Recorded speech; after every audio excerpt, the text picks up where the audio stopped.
So we're going to watch to see what the House is doing in the meantime. Private members' bills. Mr. Garrettson, seconded by Mr. Lemerer, moves for leave to introduce a bill entitled An Act to Establish Canada Fresh Water Day. This motion is deemed adopted. The honourable member for Kingston and the Islands. Yes, Mr. Speaker, it's an honour to introduce a bill entitled An Act to Establish Canada Freshwater Day. And while I'm on my feet, I move, seconded by the member from Winnipeg North, that the House proceed to first reading of Senate public bills. Good idea. Mr. Garrettson, seconded by Mr. Lamoureux, move that the House do now proceed to first reading of Senate public bills. If a member participating in person wishes that the motion be carried or carried on division, or if a member of a recognized party participating in person wishes to request a recorded division, I'd invite them to rise and indicate to the chair. The Honourable Deputy House Leader. Recorded division, please, Mr. Speaker. Good idea. So it's going to be that kind. Call in the members. Okay, so they're just doing private members' bills right now. We're still just waiting for committee to start. And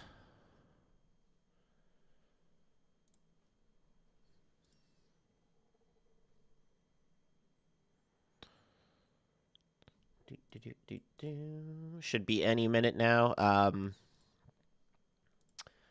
Let's just watch a few clips in the meantime. I'm not sure if you guys saw this yesterday. Gives you the right to continue? What gives you the right to stay in office? This is Trudeau leaving to go to the caucus meeting yesterday, or his he spoke at an event, a Liberal fundraising event. This is him getting heckled yesterday. King Trudeau, what gives you the right to continue? What gives you the right to stay in office? You failed Canada. You've ruined our country. You're done. Walk away. You don't have an ounce of your father's integrity. At least he walked in the snow. You've ruined this country. Everyone around you is running from you. They're abandoning you. Chrystia Freeland, Sean Fraser, they've all left you. It's time for you to go. It's time for Canada to have an election. You're not the king.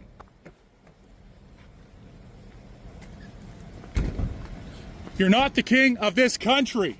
You are not our king. You are a public servant and you have failed. Kind of appreciate that. Committee still hasn't started, so let's watch another one here. This is after the Liberal caucus meeting. A Liberal MP spoke to reporters. Caucus, but I can say we're not. Craziness. Here's some more.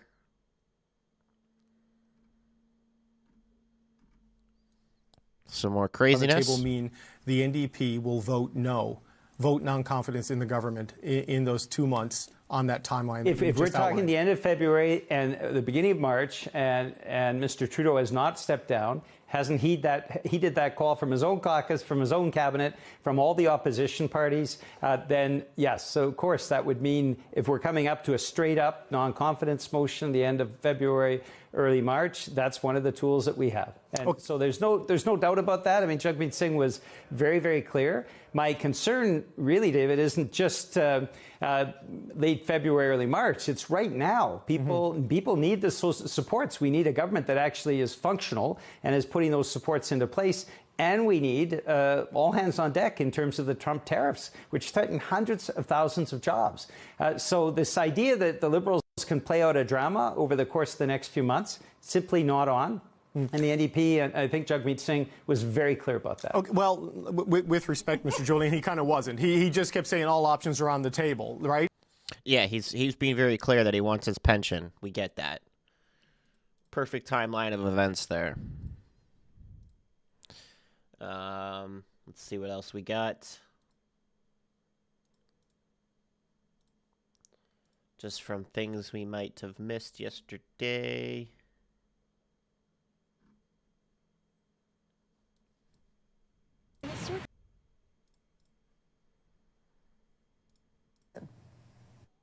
Mr. Singh, give us your thoughts on what's going on. Do you have confidence in the Prime Minister? Well, what has become really clear, looking at the Liberals again and again, they're more focused on fighting themselves, and what we believe we need to do is fight for Canadians. And so we're seeing more and more examples of them fighting themselves, focus on themselves, instead of fighting for Canadians and focus on Canadians. Do you think Trudeau needs to quit?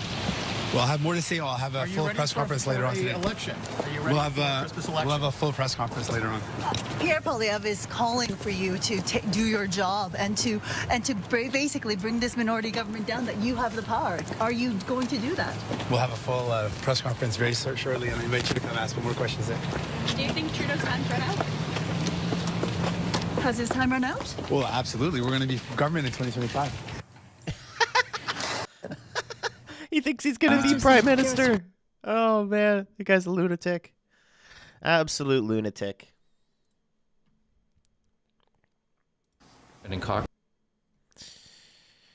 Sorry, let me just close these tabs. The House is still voting on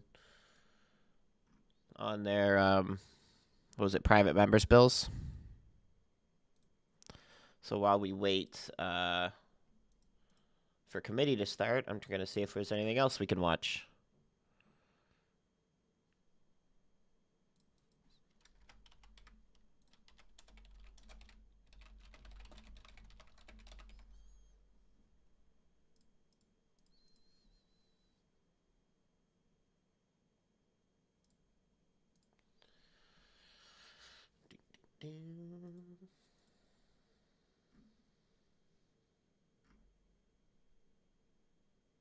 Oh, this is quick, but I saw this yesterday.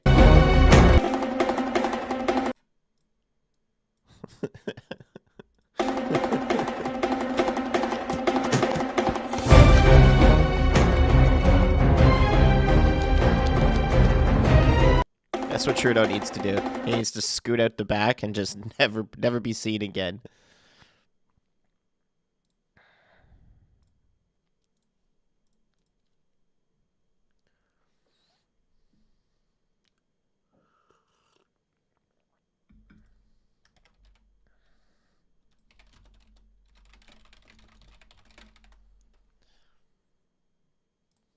Yeah, good call. We can watch Ferrari's video.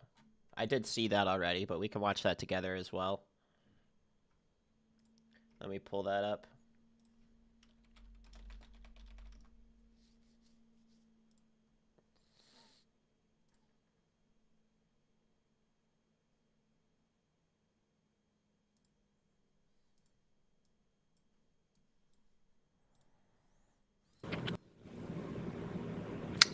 Hey everyone, how are we?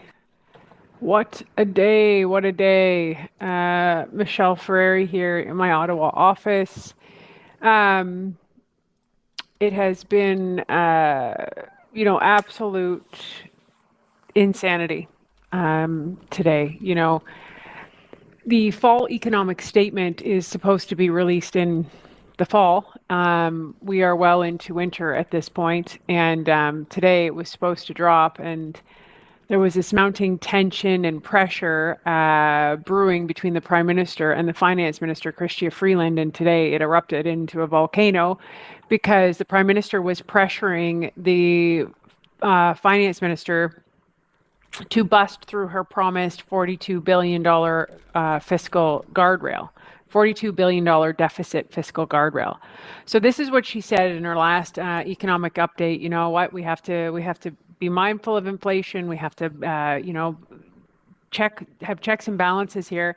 And she promised a $42 billion deficit guardrail, which in itself is absolutely outrageous. So let's just the bar already is outrageous. If your bar is $42 billion or $40 billion, that's a problem. Okay. So then he says, Trudeau says, no, you're going to spend more. Screw your guardrails. Do what I say, or I'll give you another job. In fact, not only will I give you another job, I'll replace you with a guy who isn't even elected, carbon tax Mark Carney, or as I like to call him, Carnage Carney, right? Every circus needs a Carney. And so Freeland, today, it's supposed to be released at 4 p.m. in the House of Commons, this fall economic statement. And nobody's given an answer on what the deficit's going to be. Nobody's answering, nothing. 8 a.m. this morning, she releases a statement. She's quitting. She's done. She's resigning. And let me tell you, she threw Justin under the bus while she was quitting and basically said, he doesn't listen. Everything we've all said about this guy, right? Like this is the point of where you're at with this guy. Do as I say, right? Rules for thee, but not for me. And he's like, if you don't do what I say, you're disposable, right? Loyalty doesn't matter. So then it's like, who's going to... Just one thing on that. I was actually quite surprised the level of bluntness that Freeland had in her letter and that she posted it on social media for everyone to see. I thought that was quite shocking. I was very surprised that she was that blunt. Deliver the fall economic statement. Who's the finance minister? What's going to happen? So the day proceeds, and there's these news reports. He's going to do a statement at 2. Okay, no, it's going to be the Minister of Industry, Minister Champagne. He says nope. Then it's like, okay, well, we'll get Randy's to do it. Well, the 2 Randys, they're in a massive ethics violation. There has been 9 ministers, 9 gone since in less than a year. 9. Like, who is running the country, folks? Who? And Sean Fraser quit today. Sean Fraser's like, I'm not doing this anymore. This is the housing minister. This is the guy that, lost track of 2 million people in immigration, destroyed the immigration system, then tried to promise everybody he was going to fix housing with an accelerator fund that doesn't build any houses. Like, it just goes from bad to worse to bad to worse. You can't even make this up. Like, so then 4 o'clock hits. Karina Gould comes in, House Leader. Like, I don't even know how this woman looks herself in the eye because, you have a prime minister that has completely backed the bus over somebody who's supposed to be your colleague and also supposed to be like, this is the reason we call him a fake feminist is because he's the one that brings this up. He's the one that says he's a feminist. He stood on, a stage last week and this is all he talks about. It's complete hypocrisy. Like, it's complete hypocrisy. The guy doesn't, he has no use for women and he doesn't care about anybody who doesn't do exactly what he says. And he's a spoiled child. So 4 o'clock comes, Karina Gould comes in and goes, yeah, we're not reading the fall economic statement now, which is contempt of the House of Commons. Okay. So everybody's like, what do you mean? So then she comes back in like about 7 minutes later and she goes, okay, I'm going to table it. So she tables this to the House and basically overrides what is mandatory, which is a House rule where there should be, I think it's 20 minutes of House questions and answers from the opposition on the fall economic statement. They don't even want that. They don't even want any questions. You know why they don't want any questions? Because guess what the deficit is in this? Remember how it was supposed to be $40 billion was her guardrail? $62 billion.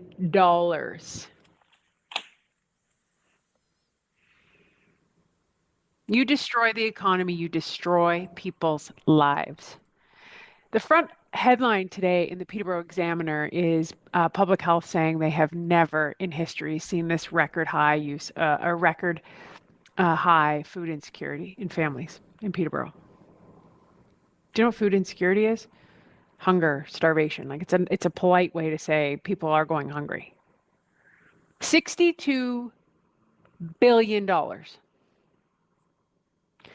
So this is as serious as it gets, guys. So now, who's the only person responsible for keeping this guy in power? Like you can't even write. You couldn't even write this if you tried because it's just so. It's diabolical at this point, right? Like the human consequences to policy is real, and this guy doesn't. He doesn't care. He's out making some TikTok baking over the weekend. And she told him on Friday she was quitting. And they still didn't have anybody to take her place. Like $62 billion in Canada. It's... So Jagmeet Singh, if you really say you care about people, like, come on, man. Come on. Do your job. Do your job and vote non-confidence for this guy. Like, the Titanic is sinking. And you know what? It's not just a metaphor. It's not just a book, and it's not just a number of 62 billion. It's people's lives. And if you didn't get a chance to see Pierre Poilievre's speech in the House after this, please do, because he tells a very real story of the very real human consequences of bad policy. And if you think that politics is toxic and politics is bad, this is all politics. The suffering that you have all comes back to legislation and politics. Justin Trudeau will go down in history as the worst prime minister in history. He's dangerous. He's dangerous. It's not just incompetence. It's not just egotistical. It's not just narcissism. It's dangerous. And, you know, the only thing I can say, guys, like, keep sharing, keep talking. And if you were a Liberal, if you're an NDPer, the suffering should force you to question what you thought you knew. And you cannot keep standing with these men. And Jagmeet is as guilty as Trudeau. $62 billion.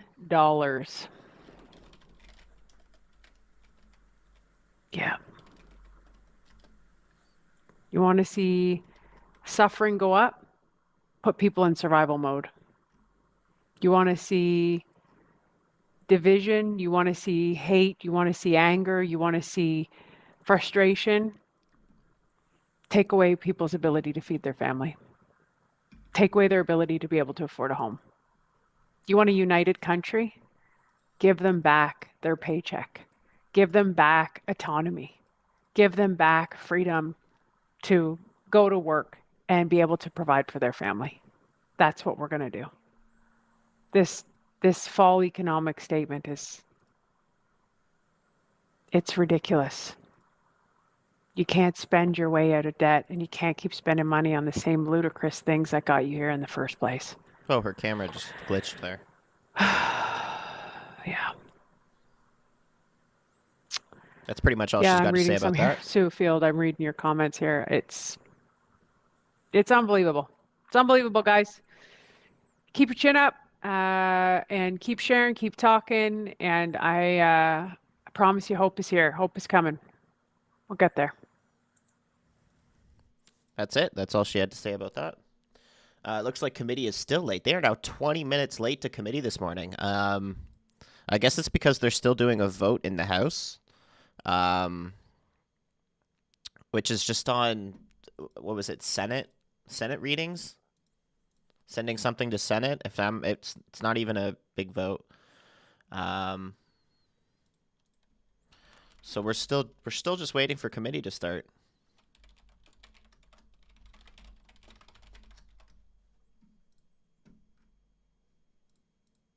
Let me see what else we can watch in the meantime.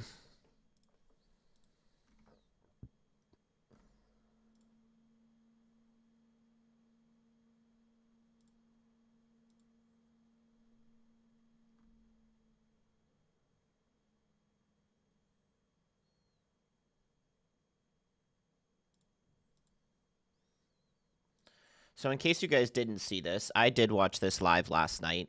But Trudeau went to a Liberal Party fundraiser, and you would like to think that he would address some sort of narrative as to what happened yesterday with all the resignations and everything becoming such a gong show. This is what he had to say yesterday.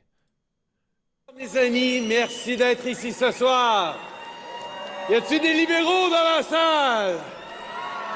What the heck was that? Merci Mona, merci Sachet, merci Claudette pour l'introduction et de bien nous accueillir ce soir. Thank you all for being here tonight.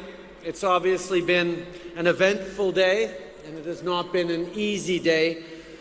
But I wanted to come here tonight and speak with you, dedicated, devoted members of the Liberal Party, because you, not me or any other politician, are the beating heart of this movement. You are the ones that never shy away from knocking on doors, from making phone calls. Vous donnez votre temps, vous donnez votre argent. Vous portez notre message auprès de vos amis, votre famille, vos voisins. Vous portez notre vision pour le futur du Canada. You are the ones that know that when we all put in the work together, we can accomplish great things. Great things like the Canada Child Benefit, like childcare, like middle-class tax cuts, like the most ambitious housing plan in decades.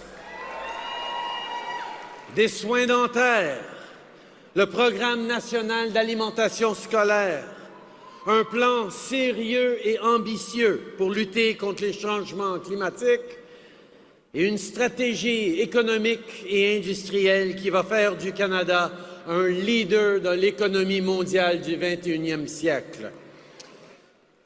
These are great things, and I cannot emphasize enough just how damn proud I am of what we have done over the past 9 years, and it's because of you.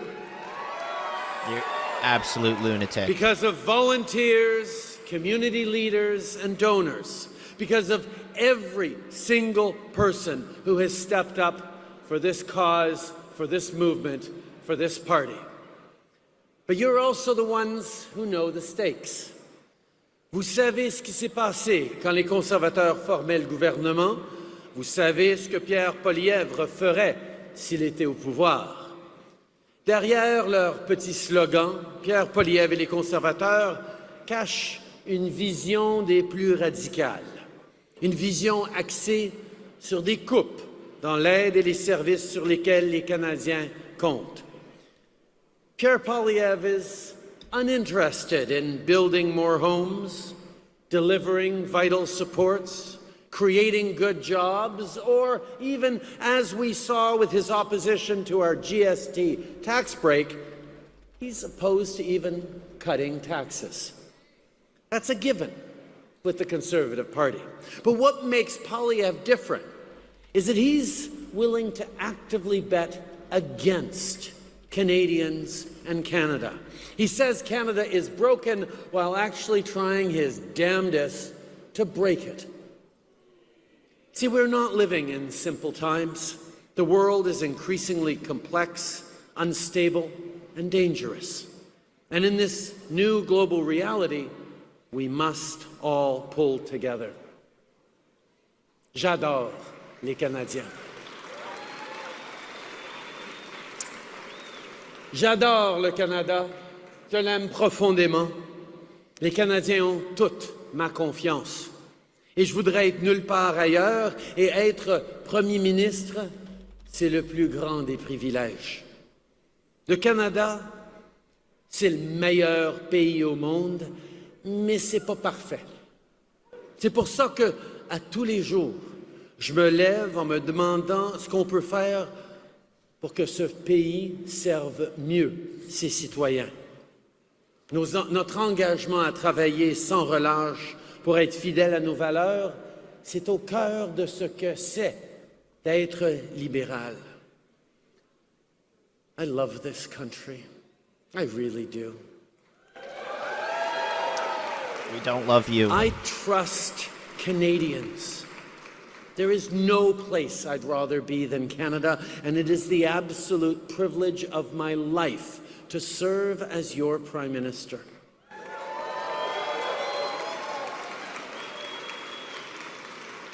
Now, Canada is the best country on earth, but it's not perfect. Because you're in it. That's why I wake up every single day thinking about how to make this nation work better for all Canadians. That mission to consistently put in the work so that we're living up to our ideals and values, that's at the core of what makes us Liberals. And it's why you show up here, even on the toughest days, as a party.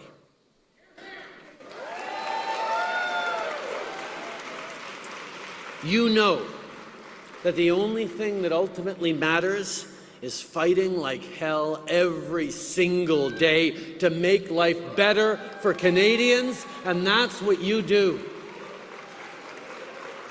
So please, enjoy your holidays, recharge by spending some much-needed time with your loved ones, and come back ready to show Canadians we have a serious, positive vision for the future of this great country that is worth fighting for.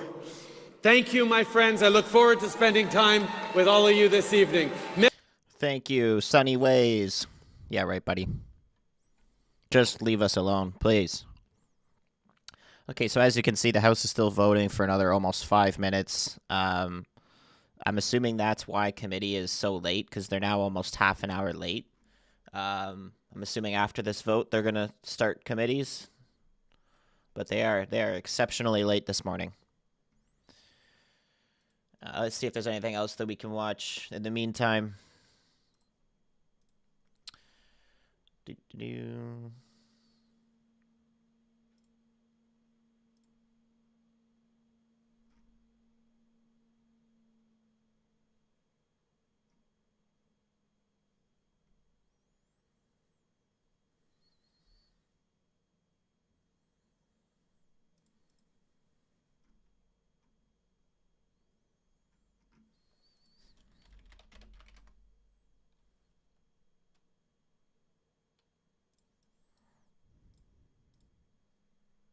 And have great insights into what happened and what may happen.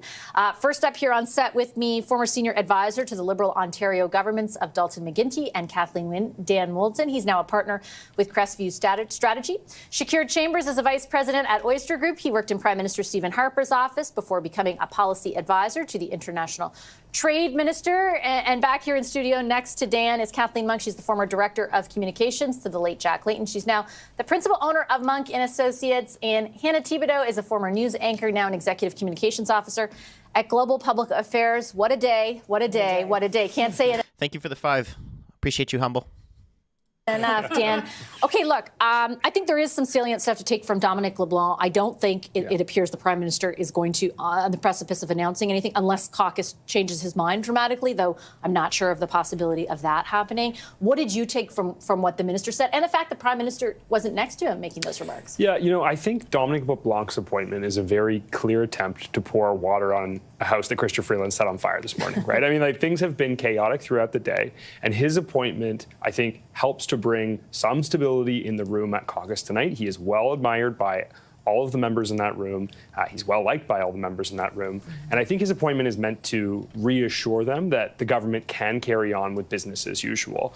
That seems to be where the Prime Minister's office wants to take things right now, is to send a reassuring message that he will continue to be Prime Minister, that they will carry on with the business of governing, and they'll get to the other side of the holiday season and attempt at another reset. This is not the day they were planning, right? I think we've got to be clear about that. They intended to see Chrystia Freeland introduce a fall economic statement this afternoon. They intended to shuffle their cabinet on Wednesday of this week and reset before the holidays. Chrystia Freeland made sure that wouldn't be possible for them today. She really sees the narrative after being fired by the Prime Minister on Friday. And so, they're in a bit of a mode of try and right the ship, try and stabilize the environment that they're in. And Dominic LeBlanc, as finance minister, helps to do that, helps them to survive through the night. It is not going to be easy sledding for them in the days ahead. I'm not trying to diminish that. No, I think that's a good point. But getting through tonight is sort of, I think, the priority right now. It feels very much, as Dan says, like getting through the night, right? Mm-hmm. Like, I don't know what kind of long-term plan this is. I don't know what this does to quell anything in even the medium to long-term, Kathleen, but it does feel like a way to just sort of like plug the holes for another 12 hours. Stabilize, make sure the markets don't freak out too much. He's well known and liked throughout caucus. He came out with a very strong message saying he's going to focus on cost of living, managing the public finances, which was key, and obviously dealing with the crisis with Trump in terms of the tariffs. But what's so interesting to me is that, for many years now, many of us pundits alike have criticized, multi-partisan pundits have criticized sometimes Chrystia Freeland's communication style, that it hasn't been effective or hasn't had impact. Well, today she had a lot of impact. She did maximum impact. Her rollout has been impeccable in terms of timing on the day with the most impact. And even her walking into caucus, I saw some video of her just walking into caucus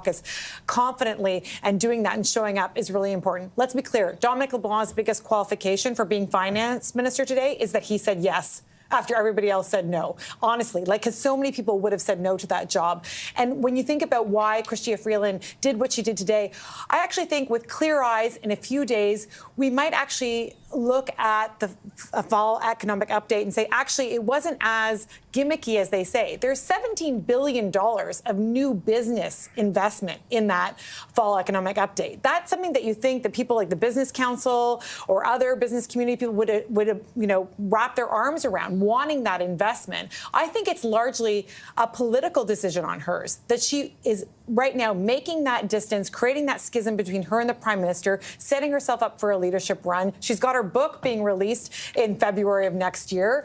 I mean, this is how you do it if you want to separate yourself from somebody. You have to do it dramatically, that you have been basically glued at the side but she was fired, for the last... To be clear, on Friday, the reporting had been that she had clearly raised the specter of too much spending. Like, whether you want to argue it's worth it or not, she did not want to present a $61.9 billion deficit as was tabled this afternoon. And then she got fired on Friday, told she would be, offered a different cabinet position, and then also told you've got to table that document you didn't really love on Monday. I know. Yeah. We made all sorts of crazy analogies in the green room about how that could happen. But I do think that she is making a political play here for leadership, and I think that she thinks she can do it. And I think that this is the way that she does this. Okay, I want to bring in Shakir Chambers, who has also been listening to, or watching, I should say, all of this unfold. Does it surprise you, Shakir, that we still haven't heard directly from the Prime Minister?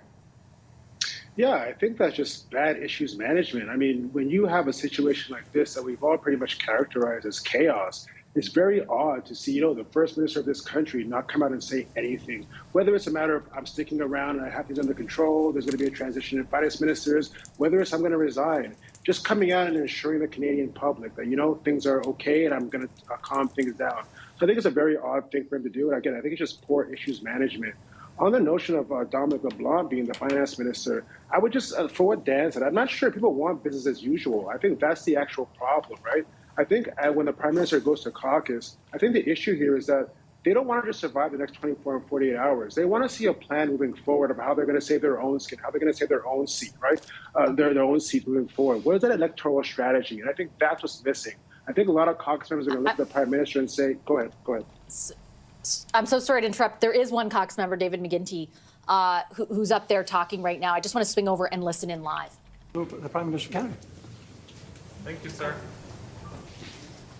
That is David McGuinty, a Liberal MP, scrumming with reporters or speaking to reporters as he heads into caucus. Many other MPs are already in there, some voicing their support for the Prime Minister, others declining to do so. One, we're told, so far, Chad Collins saying that he should resign. Another two who came on this program, Helena Jazik, and Anthony Housefather, saying the same. My understanding is that Chrystia Freeland is attending that caucus, that in fact she got a standing ovation when she arrived. We are also told that the Prime Minister will attend that caucus, so we'll certainly keep our eye on how that transpires. Shakir, I'm so sorry. I rudely cut you off to listen in there. There were some comments from Mr. McGuinty about not underestimating the party. And we'll see what happens over the coming days when it comes to the future for the Prime Minister's leadership. It does not sound like the Prime Minister is about to announce he's stepping down tonight, that's for sure. Yeah, I feel the same way. And listen, that's his prerogative. But I think when you have people coming on your show saying publicly they want him to step aside, we've been hearing this for months and months and months. I mean, as an average Canadian, when you have your own caucus member, when they hear their own caucus member saying the Prime Minister step aside, why would they ever vote for you, right? I think that's the biggest issue that I'm concerned with. If you're the Prime Minister, I think at some point you need to come to the realization that you just might be the biggest obstacle for your party moving forward, and have some self-reflection and move aside for someone to take over that leadership. And hopefully, if you can, propel your party to do a little bit better in the upcoming election. For some reason, it seems like, I mean, I guess the fact that we haven't heard from the Prime Minister yet, Hannah, is, I don't know, maybe we can interpret that as a sign of the seriousness or significance with which they view their resignation. Like, I think a lot of the time when we don't hear a response, it's because, you know, maybe this issue isn't necessarily one regular Canadians are talking about. I'm not sure that's the case today. Like I'm saying, like in general, right? Sure. I think today, based on I'm sure we're all getting texts from people who don't pay any attention to politics, who are like, is the Prime Minister responding? Like, people understand what went down today, which is why I guess I am confused that he's not talking directly to Canadians. I think it's because, and I come back to what I've been saying earlier today, is that they were shocked with what Chrystia Freeland did today. I don't think they had any clue that she would not be delivering the fiscal update as well. One thing that Dan was talking about is now they put Dominic in there to right the ship. However, what I think we have to consider is that she literally tore a big hole in that ship, and now what Dominic is trying to do with probably a cup is keep that ship from sinking. And if you listen to, I'm not listening to exactly what Dominic says, it's what he didn't say. He was asked if the Prime Minister should resign. He did not say he shouldn't. What he did go on to say is he's focused on the work that Canadians want when it comes to the economy, when it comes to the dealing with Donald Trump. And then he was asked the question specifically, do you think these issues that Ms. Freeland was talking about, the GST holiday, the $250 rebate, are they political gimmicks? He didn't answer that question specifically either. He twisted himself and wormed himself out of answering that specifically. So if you listen to the nuances of that, he's not saying he's not going to resign, for one thing, and I'm sure they're having discussions. He and Dominic, he's not saying unequivocally that he's not going to resign, but I would be highly doubtful that Dominic LeBlanc would say, oh, he should or anything like that. Absolutely. But, I take your if point. he knew that, you know, he's not, he would come out and say that. Yeah, nobody said it explicitly. Exactly. But he did, you know, he did, as you point out, say they're focused on the work ahead. Okay, so as you can see, we're still just waiting on committee to start.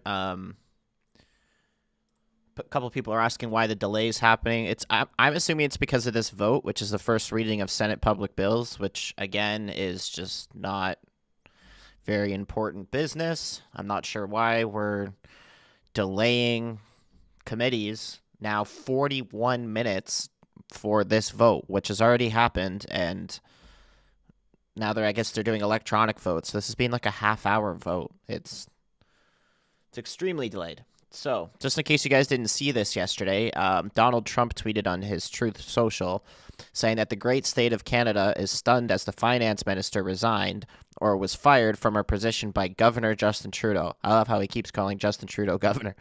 Her behavior was totally toxic and not at all conducive to making deals which are good for the very unhappy citizens of Canada. She will not be missed. And I couldn't agree more. So as you can see, there's only about a minute left on these votes, and then I'm assuming they're going to get right to committee, which is, as I said, now 42 minutes late. This is a very late start for committees. I'm going to double check to see if there's anything else we can watch in the meantime for a couple of minutes, because it's going to take them, probably another 5 at least to just walk over to the committee and get it started.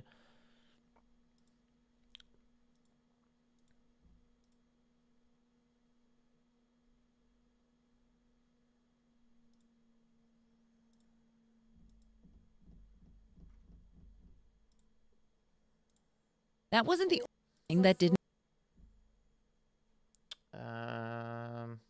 No, this isn't good. It looks like the block leader's talking to reporters, but the problem is it's all in French, and they usually don't get translators for it, and I can see there's no translators, so...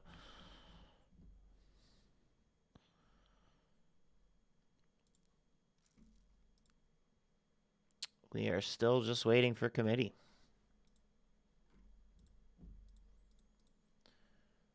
Let me see if there's anything else that we can watch.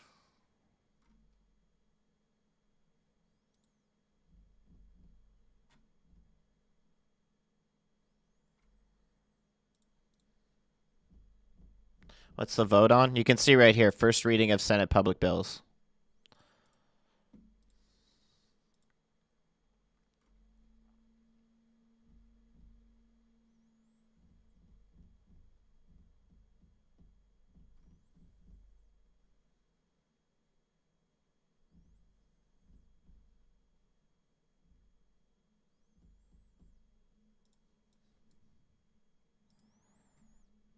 inside the turmoil and the tipping point as the finance minister resigns hours before her own economic update.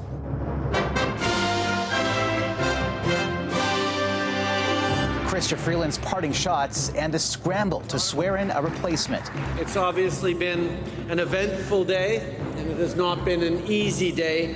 As calls grow for the Prime Minister to step down. The Prime Minister must leave this job. I'm calling on Justin Trudeau to resign.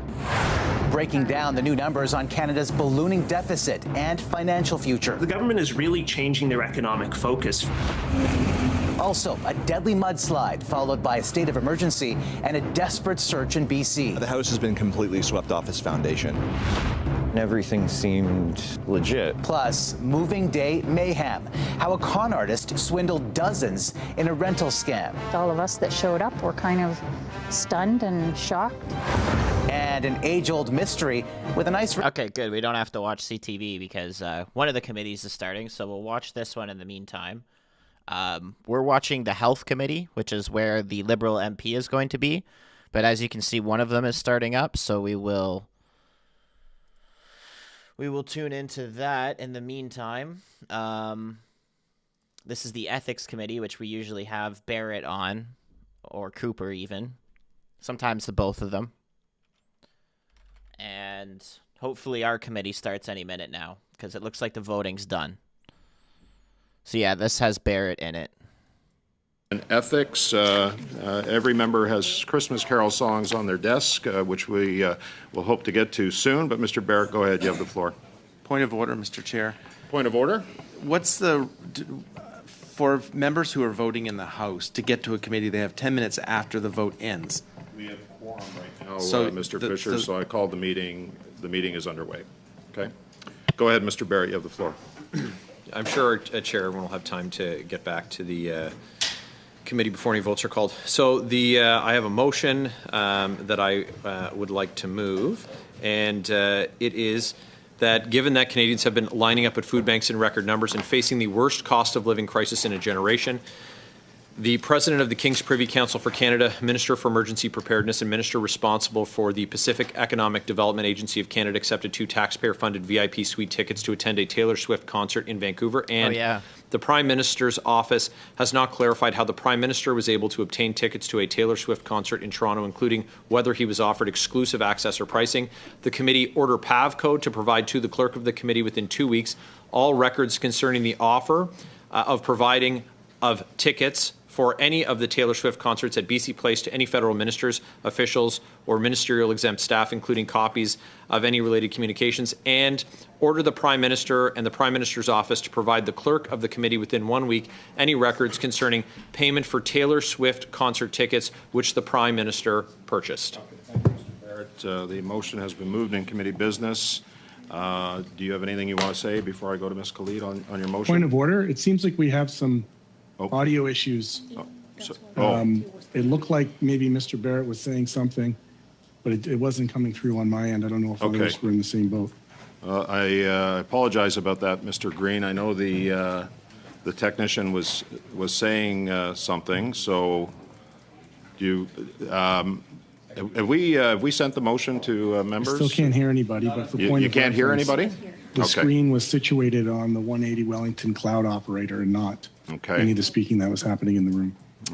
Okay. Madam Clerk? Okay. We're trying to fix the problem here, Mr. Green. So, can you hear me now? Are you able to hear me? No? Nothing? Okay. The ghosts of Christmas past are The ghost of motion is not going to be passed. Right. Okay. We still have a problem. Okay. Mr. James, are you able to hear stuff? I wasn't at first, but I can now. Okay. Mr. I heard Maloney? you, but I can't hear the floor audio. And the floor audio. Mr. I also can't hear the floor audio. Yeah, I can't hear the floor. All I can hear is you, man. Who was that? Alexandra. Okay, Alexandra. There we go. Can you hear us now? Okay. I can, yeah. I thought Okay. maybe I was losing I can it for a too. moment. Okay, wonderful. So Mr. Barrett has moved a motion. We're going to distribute that motion to committee members, but go ahead, and then I've got Ms. Khalid on the motion. Go ahead, Mr. Barrett. Chair, just very briefly, given the cost of living crisis that Canadians are facing, we can't look past that amid the excitement of a pop star coming to Canada. We can't have members of the executive, their exempt staff, receiving preferential treatment or preferential pricing to attend those events, when of course the focus of government should be on providing for Canadians. It's that simple. Food bank uses at record high. 2 million Canadians using food banks in a single month. So this motion isn't calling for the appearance of any witnesses. It's not calling for any meetings. What this is calling for is the production of documents. And on the committee's return at the end of January, the committee can consider the information received from PAVCO and the information received from the Prime Minister's office and the Prime Minister concerning these tickets. It should be pretty straight up and down when we're talking about individuals who are subject to the Conflict of Interest Act, like the Minister, like those exempt staff, and like the Prime Minister. But it of course, would be completely inappropriate if we discovered that any of these individuals were using their positions or their power to have preferential treatment when the discharge of their authority should be at this point exclusively focused on helping Canadians who are struggling. Okay, thank you, Mr. Barrett. There's paper copies that are being circulated in both languages. Ms. Khalid, suivi par Monsieur Villemur sur la motion. Oh, no, not Khalid. Thank you, Mr. Chair. I appreciate that. Really nice to have this meeting here today, although I had hoped that we would spend more time on issues that quite frankly have a greater impact on Canadians. I know that we had started the study on Uber and rideshare companies and their impact on the privacy of Canadians, on the use of surcharges, how those charges go to the hands of gig workers and gig economy, and yet here we are once again neglecting the real work that we should be doing and putting forward a whole bunch of very, very partisan mumbo-jumbo to debate here in this committee, knowing full well what the outcome is going to be. I am quite disappointed, Chair, that we did not go down the path of actual work in ethics. Having said that, I think that I may be able to support this motion as I go through it, but I would make some substantial amendments to this motion as it is. If it is indeed just a production of documents, I don't see why we would delay it when, Minister Sajjan has clearly said exactly what happened. But I do find that there are some mistakes, at least in this very ridiculous preamble of this motion. But as I review it, I'm sure that my colleagues would want to speak up, and perhaps in a little while I can present an amendment based on what I think we would take away the partisanship of this motion and actually accept documents that.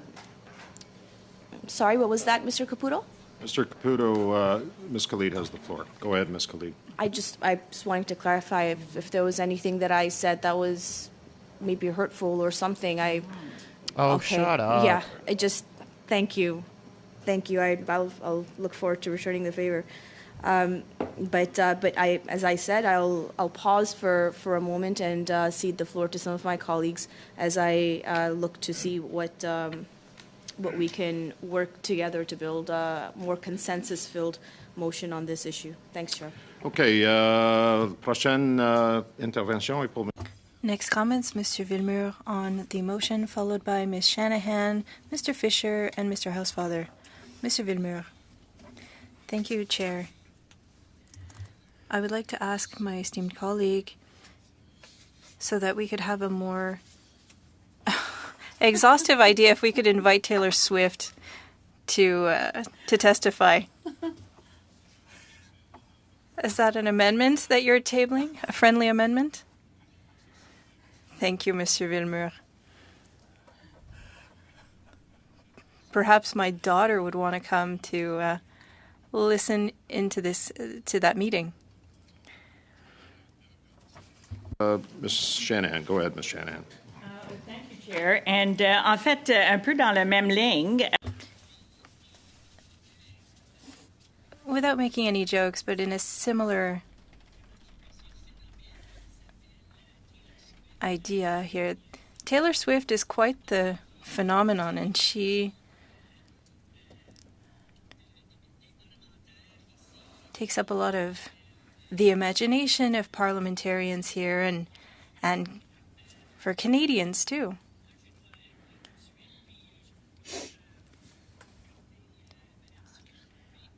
I don't want to offend Miss Swift.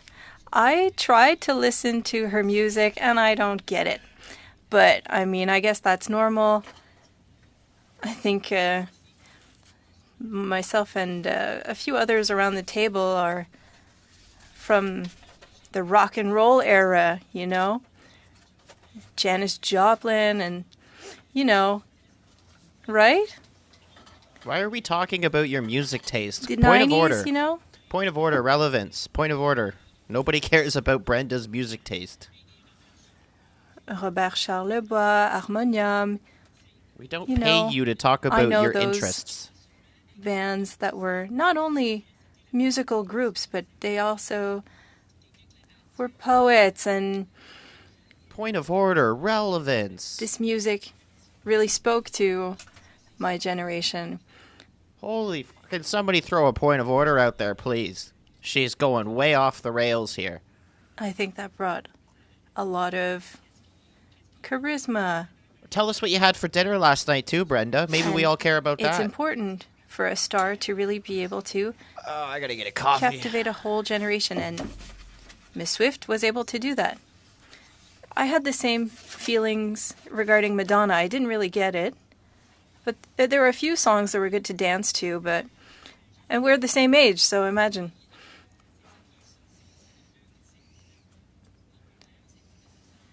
So trends aren't going to meet everyone's taste. And again, perhaps we'd have to speak to Miss Swift's management team and to see how tickets were distributed. And from what I've read, she's a businesswoman. She has been part of ticket distribution more than once. And she's quite interested in that aspect of her business. So that could be interesting. But as my colleague, Ms. Khalid, stated, if it's a matter of documents, I'm sure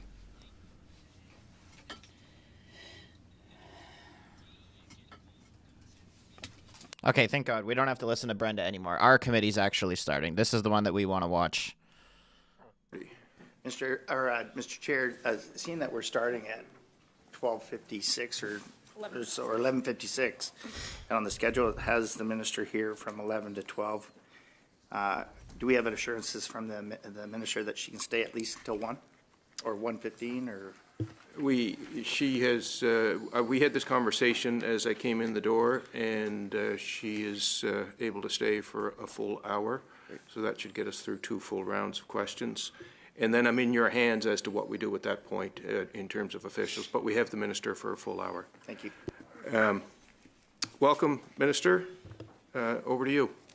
Thank you, Mr. Chair, honorable members. It is a pleasure to be back with you at HESA Committee, and I'm pleased to appear before committee today to discuss the Supplementary Estimates B as they relate to my portfolio as the Minister of Mental Health and Addictions. I'd like to begin, if I may, with the Emergency Treatment Fund, which was first announced in Budget 2024 to update the committee of its activities. While no community has been left untouched by the toxic drug and overdose crisis, some communities have been more affected than others. Through the Emergency Treatment Fund, we are helping municipalities and First Nation, Inuit, and Métis communities rapidly respond to their unique needs. This can include on-the-land healing, recovery and treatment, and harm reduction supports, such as naloxone and drug checking equipment. The first call for proposals was recently closed, and we are reviewing the proposals now and will be announcing the successful projects in the new year. The supplementary estimates propose $24.9 million to support municipalities and Indigenous communities right now. This is critical work. We are supporting community-based projects for young people through the establishment of the Icelandic model in Canada. Your committee heard directly from the founders, I believe, of this model on how it's truly making a difference in the lives of youth across Canada and around the world. We are funding projects through the Substance Use and Addictions Program, which provides time-limited funding for innovative, evidence-informed projects. And together, these initiatives are helping Canadians access high-quality services no matter where they live. We're also working to improve access to mental health services, particularly for young people, and this is close to my heart, not just as a minister, but as a mom to teenage daughters. I've seen firsthand the challenges that youth are facing. School, social media, peer pressure, and global conflicts are all having an impact on their mental health. Community organizations are a lifeline when it comes to mental health. We introduced the new Youth Mental Health Fund to make sure that young people have easy access to mental health services by the organizations that they know and trust in their communities. Additionally, the supplementary estimates propose $7.5 million to support Kids Help Phone. This will allow them to continue to provide 24/7 access to bilingual mental health supports for youth over the next 3 years.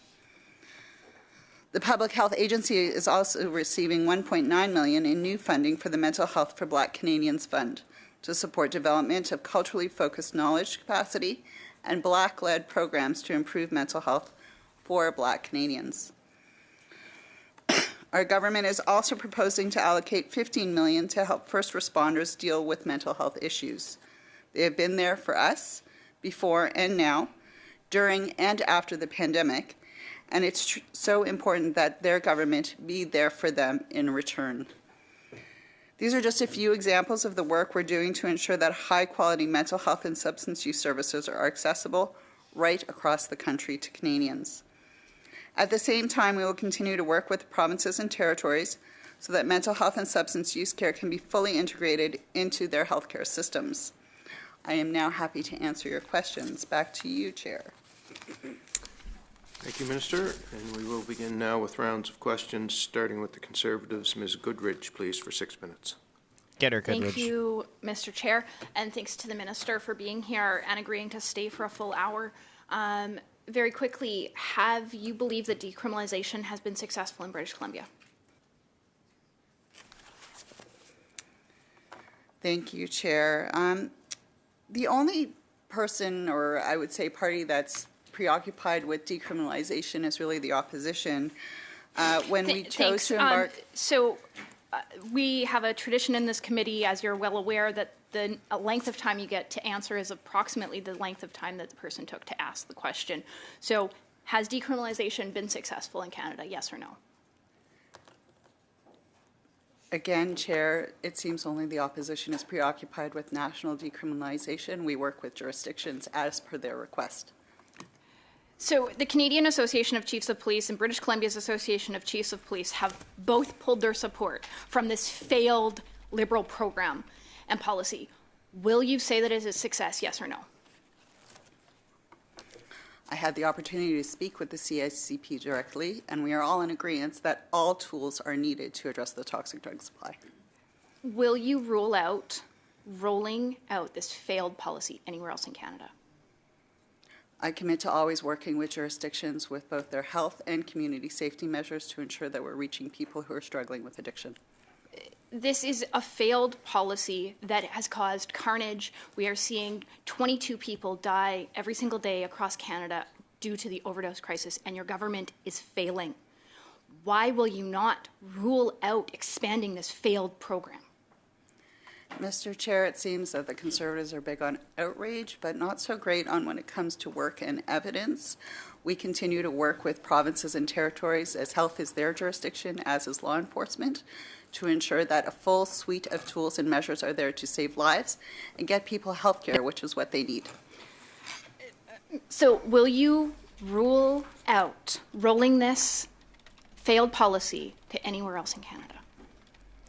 I commit, as always, to work with every province and territory in their jurisdictions, working on healthcare and collaborative law enforcement, because that is what they are asking us to do. I don't think the federal government should be dictating to provinces and territories what is their jurisdiction. The BC Association of Chiefs of Police have pulled their support for this failed policy. Public safety is at serious odds due to this failed policy. Why will you not pull your support and end this now? So Fiona Wilson, who's the president of the BC Association of Chiefs of Police, said herself that we need a balance between community safety and health care. This is what we've committed to in working with jurisdictions to ensure people get help and health care. All right. It needs a balance.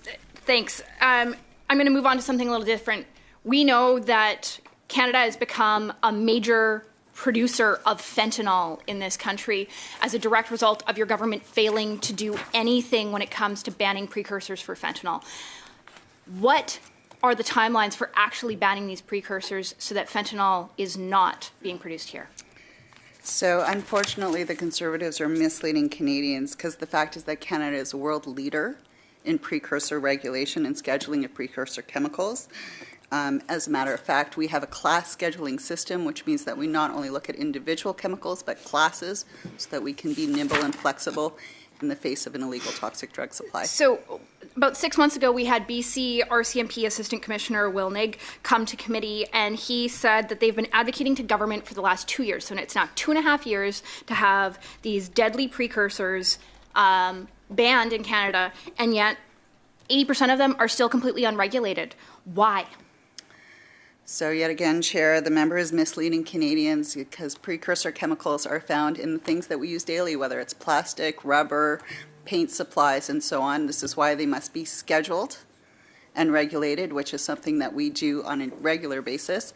And again, have a world-class system that works in collaboration with the United States and international partners. Okay, well, at the SECU committee, the RCMP Commissioner Duhaime confirmed that Canada is a net exporter of fentanyl.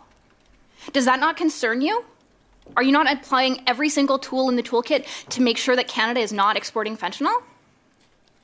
I'm absolutely committed that we use every tool in the toolkit. These are questions to be asked of the Public Safety Minister. As I said, we schedule and regulate, but working across departments and working with border services and with our U.S. counterparts is critical. So what are you doing to advocate to the Minister of Public Safety, who now has multiple hats, when it comes to banning these precursors? So just to be clear, when it comes to precursors, they're essential. The precursors that are essential for making fentanyl are already restricted and prohibited. So again, but we're a net exporter of misleading. fentanyl. We're an absolute net exporter of fentanyl. We are having massive drug busts every single day. So the next question is, do you support the Prime Minister or Chrystia Freeland?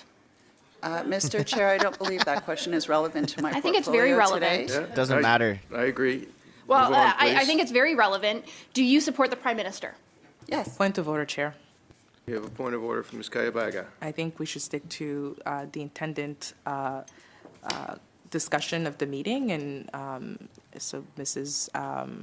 Goodridge could stick to the relevant message. Thanks. Yeah, I'm inclined to agree. Unless you can tie the question to the estimates, it really is out of line. So yeah, Liberals you have don't want to 16 talk about seconds yesterday. left, Ms. Goodridge, go ahead. They just don't want to talk about We're it. hearing that there's going to be a cabinet shuffle later this week. Are you still going to be Point the of Minister order, of Mental Chair. Health and Addiction? Point of order. I'm sorry. Let's move on. The same point, I take it? Yes. Do you wish to answer that, Minister? Sure. I don't deal in hypotheticals, as the member well knows, and I've been asked to appear as the Minister of Mental Health and Addictions today to answer your question, and that's my intention. So- Thank you. Thank you. Thank you, Ms. Goodrich. Thank you, Minister. Next, over to the Liberals, Madame Brière, pour 6 minutes, s'il vous plaît. Thank you, Mr. Chair. We know youth today are facing many challenges and have unique mental health needs. Last month, you announced the launch of the Youth Mental Health Fund. Call for proposals. Can you tell us more how this fund... I'm sorry. I say we just switch over to the committee until we get the conservative round again. What do you guys think in chat? Let me know if you guys want to switch over back to Cooper and Barrett in the other committee, and we'll come back to this one when there's a conservative round. Groups. Thank you, and through you, Mr. Chair, merci à ma collègue. I'm so sorry you're... Thank you to my colleague. ...challenging today. So in Budget 2024, this government made a once-in-a-generation investment in our young people across the country because we know that when our young people thrive, Canada will succeed. And the Youth Mental Health Fund is intended to invest in our young people in the services and community organizations that they trust. Christmas carols that I prepared in both official languages that we're going to sing at the end of the meeting. But let's keep the meeting on track, please. Okay, Thank you. I'm looking forward to that, Mr. Chair. So basically, I'm just looking at the motion, and as we all know, the substance of the motion is what the committee actually orders as production. The preamble to this motion, first of all, goes into talking about food banks, which is completely irrelevant to the substance of the motion. The second little two doesn't tell the full story of what the minister has already disclosed. For example, it doesn't mention his charitable donation of $1,500. And the third one, the Prime Minister's office has not clarified. Well, there's no obligation on them to actually clarify this. So to me, in order to avoid a lengthy debate about a preamble that really doesn't deal with the substance of the motion and is unnecessary for the adoption of the substance of the motion, I would propose, Mr. Chair, that an amendment to delete the preamble, meaning little 1, little 2, and little 3 of the motion.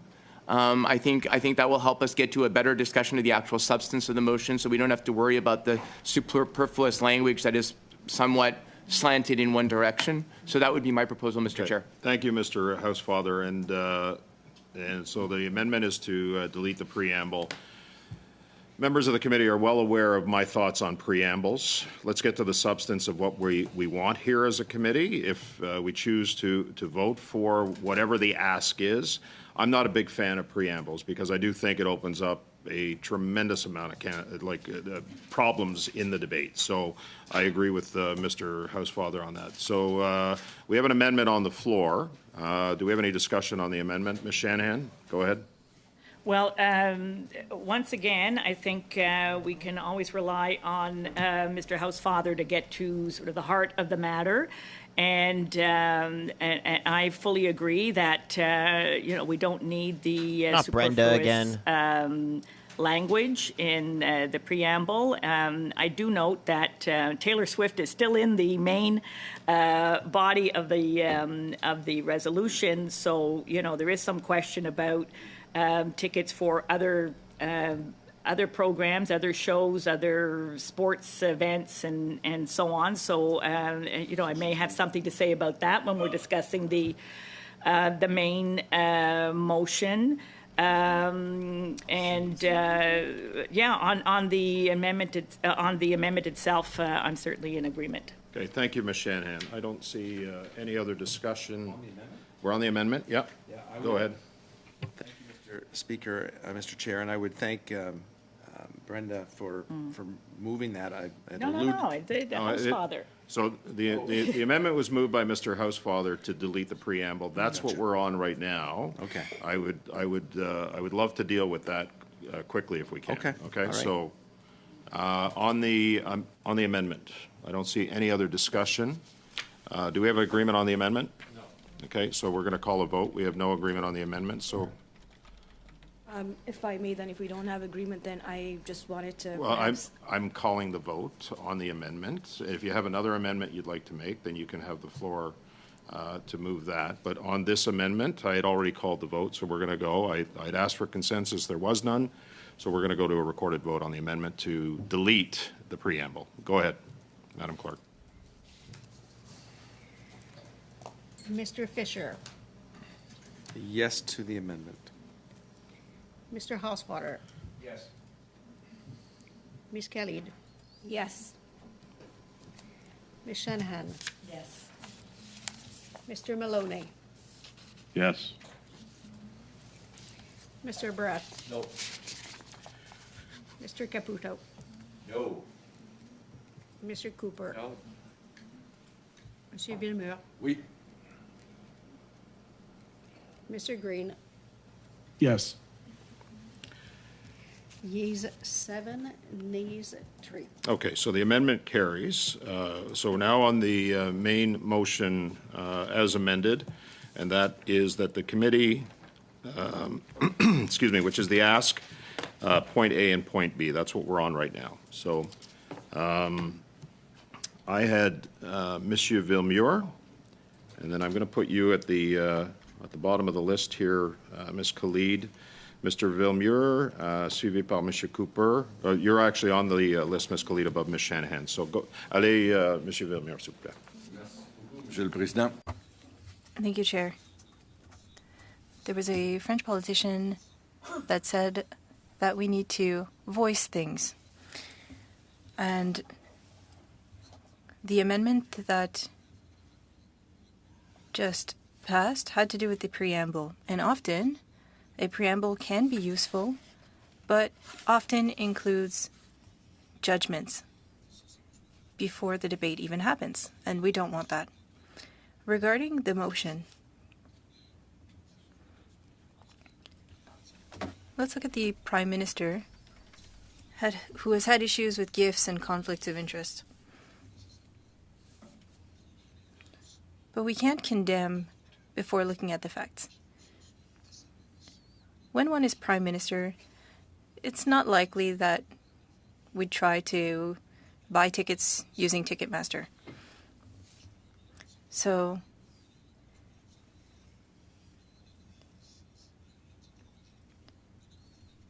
requesting documents to prove how tickets were purchased, I agree with that.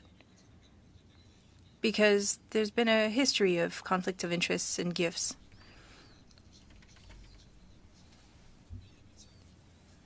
We want to know whether or not there was another way of going about getting tickets. We can't have this committee turn into a tribunal. I think that Ms. Khalid and I are the two original members of this committee, I think. And we've seen useful debates for the public interest. And I think that these debates have led to positive change. But there are matters that are being raised, and Mr. Barrett is raising a good point, but we can't be carried away and we can't always seek to condemn someone through the text of a motion. I will support the motion because requesting documents is reasonable, but I would like for the committee to understand that we are not a tribunal, and there are people like the Ethics Commissioner that will have to give their opinion on matters like this. Thank you, Mr. Villemur, Mr. Cooper, and then Ms. Khalid. Mr. Cooper, on the motion as amended. Thank you, Mr. Chair. This is a motion that Canadians, frankly, deserve to see in the way of transparency on the part of this government. The fact that Minister Sajjan was offered and accepted tickets to a concert, the Taylor Swift concert, is a classic, straight-up conflict of interest. The minister accepted tickets from PAVCO, a provincial crown corporation. PAVCO receives funding from the federal government, including $116 million in the past year with respect to upgrades to BC Place in advance of the World Cup.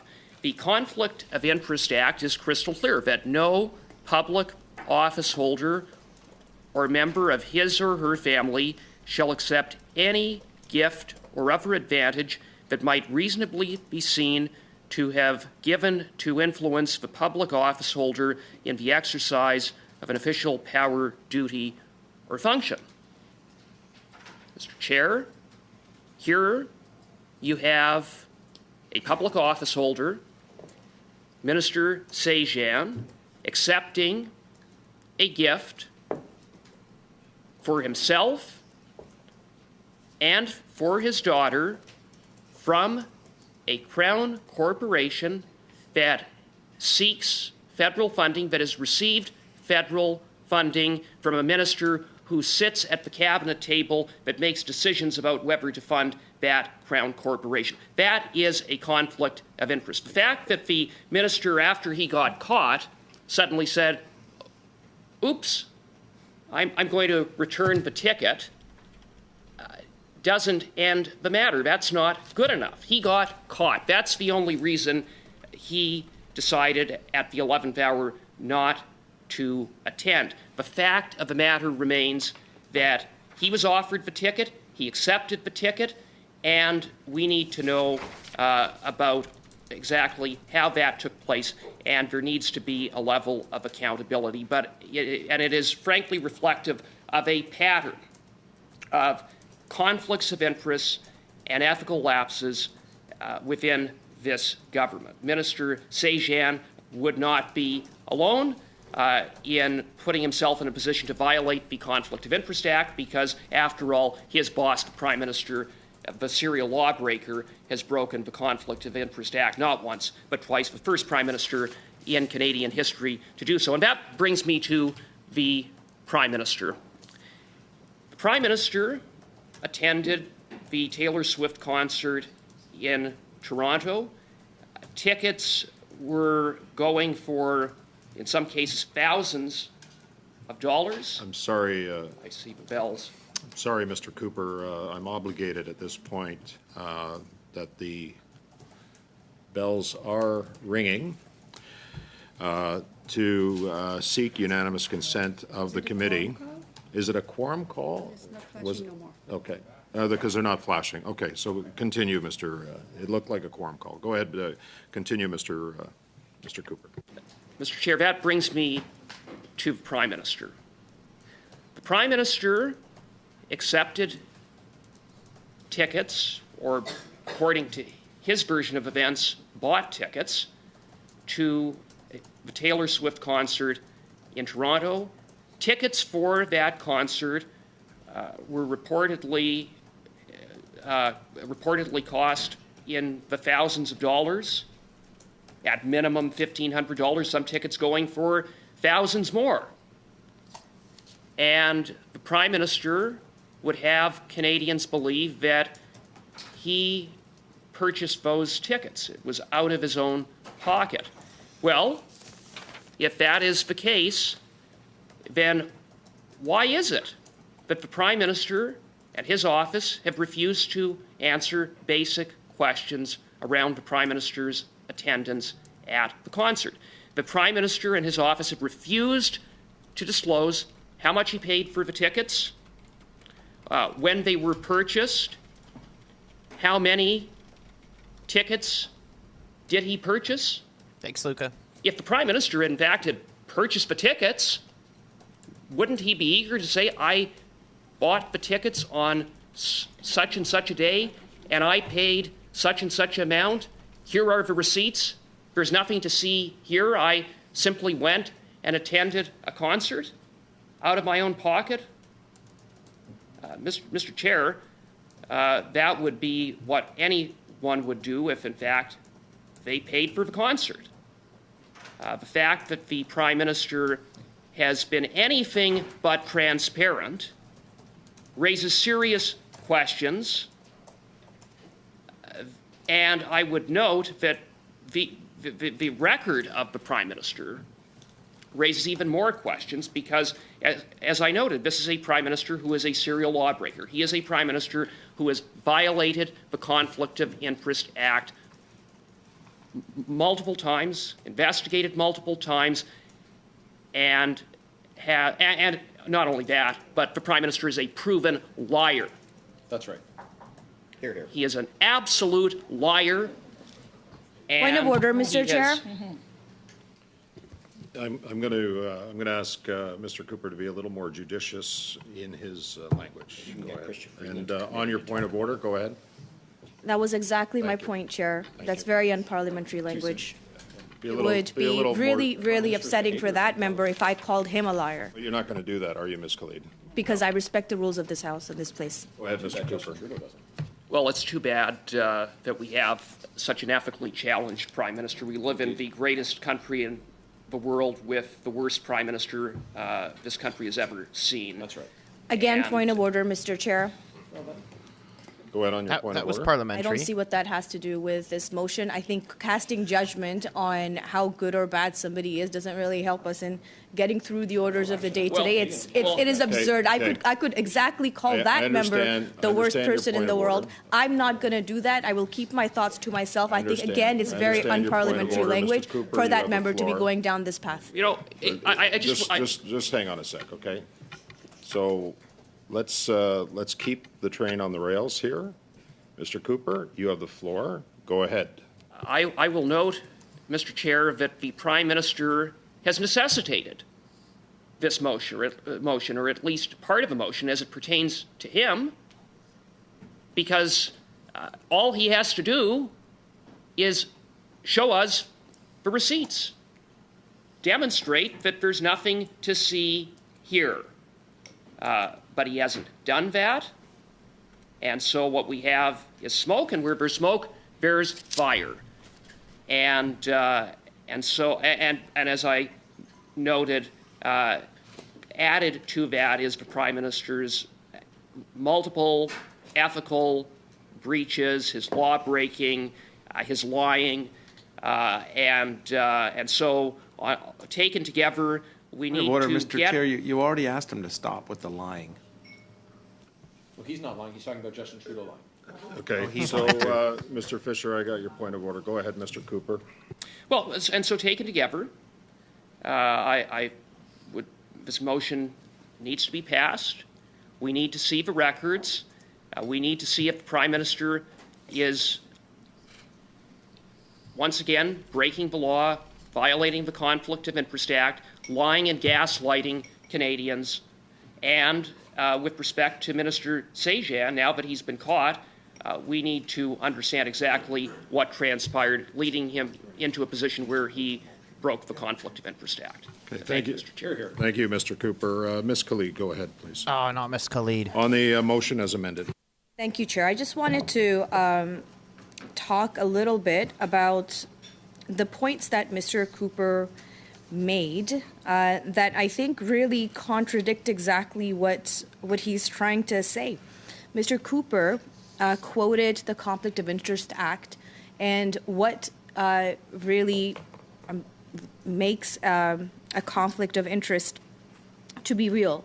Now, we've seen, in fact, this committee has tried in the past to study that Conflict of Interest Act and to study exactly how 79% of conservatives, or the total Okay, that's me expenses of downloading something, don't worry. accommodations and using public funds to go to partisan party conventions, how can we make sure that the Conflict of Interest Act creates that safety net for taxpayers?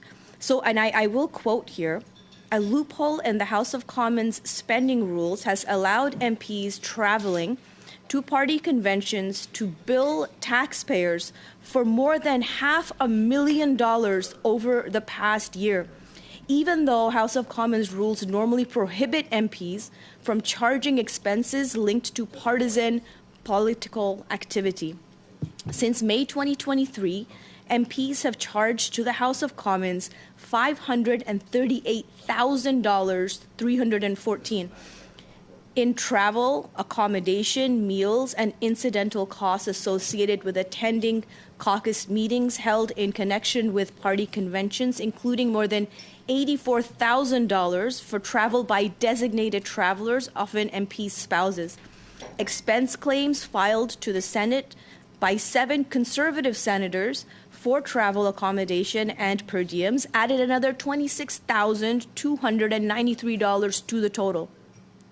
As I said, Conservative MPs racked up 79% of the spending by MPs. They billed the House $426,283 to attend a caucus meeting associated with the Conservative Party's policy convention in Quebec City in 2023, including $331,699 for travel, $71,408 for accommodation, and $21,053 for meals and incidentals.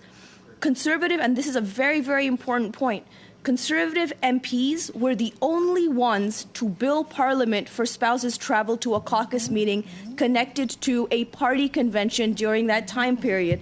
Now, it's so interesting that, Mr. Cooper would have you do as he says, but not as he does. And that goes for all of his Conservative colleagues.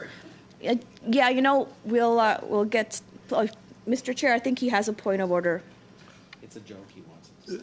Like I heard, but I don't think you really do have a point of order. Okay, thank you. Go ahead. So I'll continue. Yeah. Conservative leader Pierre Poilievre did not file an expense claim to the House of Commons from his MP's budget for travel to Quebec City. I find that to be quite troubling, that we, in fact, all of our committee commits to talking about and to working on ethics rules in the House, talking about the conflict of interest rules. And what has Mr. Cooper done? Well, he made sure, him and his party, made sure that that motion never saw the light of day in this committee. It was presented. We talked about it.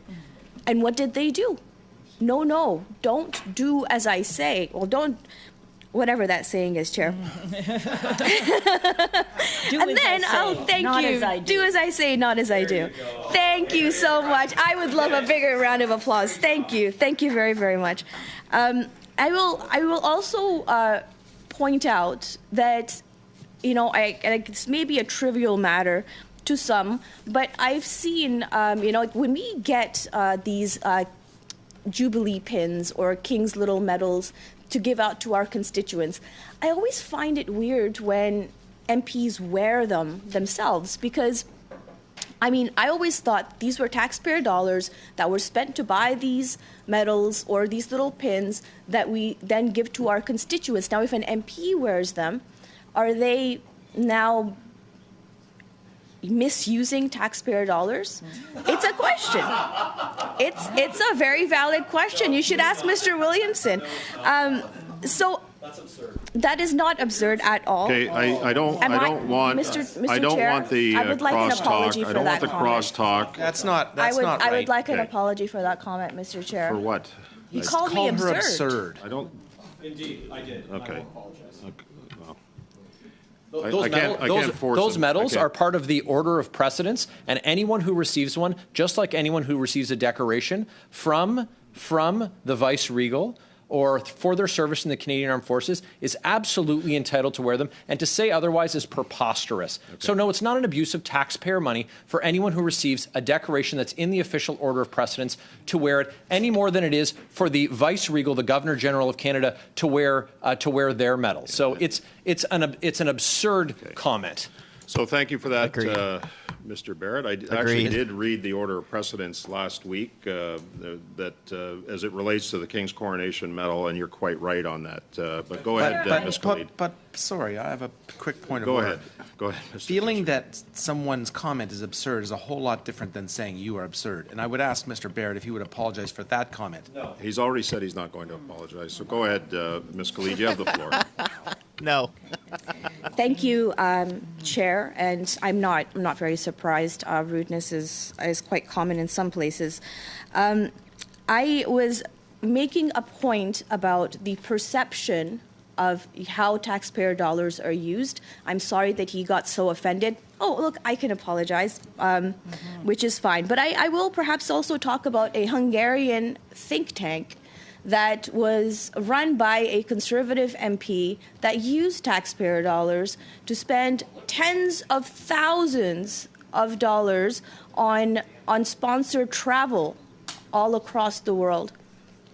And if we take a look to see who benefits from sponsored travel, and in fact, this is something that we had tried to study in this committee as well, is how should sponsored travel be used, and should MPs be entitled to take taxpayer dollars to go and spend across the world, or should those taxpayer dollars be staying here in Canada?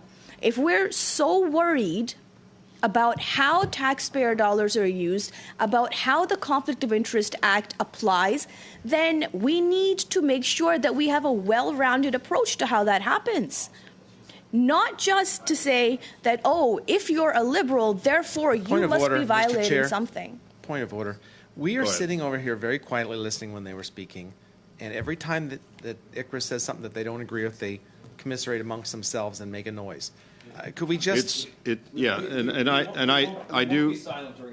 I hear Mr. Barrett, please. So I hear talking on this side. I don't think it's disrupting the meeting. If it was disrupting the meeting, Mr. Fisher, then I would call it out.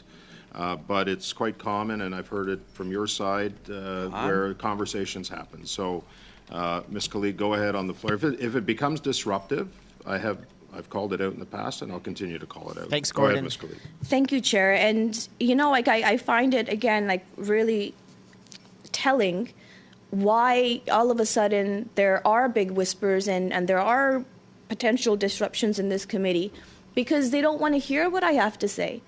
They don't want to study, as we have tried with the help of the Bloc, with the help of the NDP, to try to study all of these issues in a very nonpartisan way, to say, look, we have an issue with the Conflict of Interest Act potentially.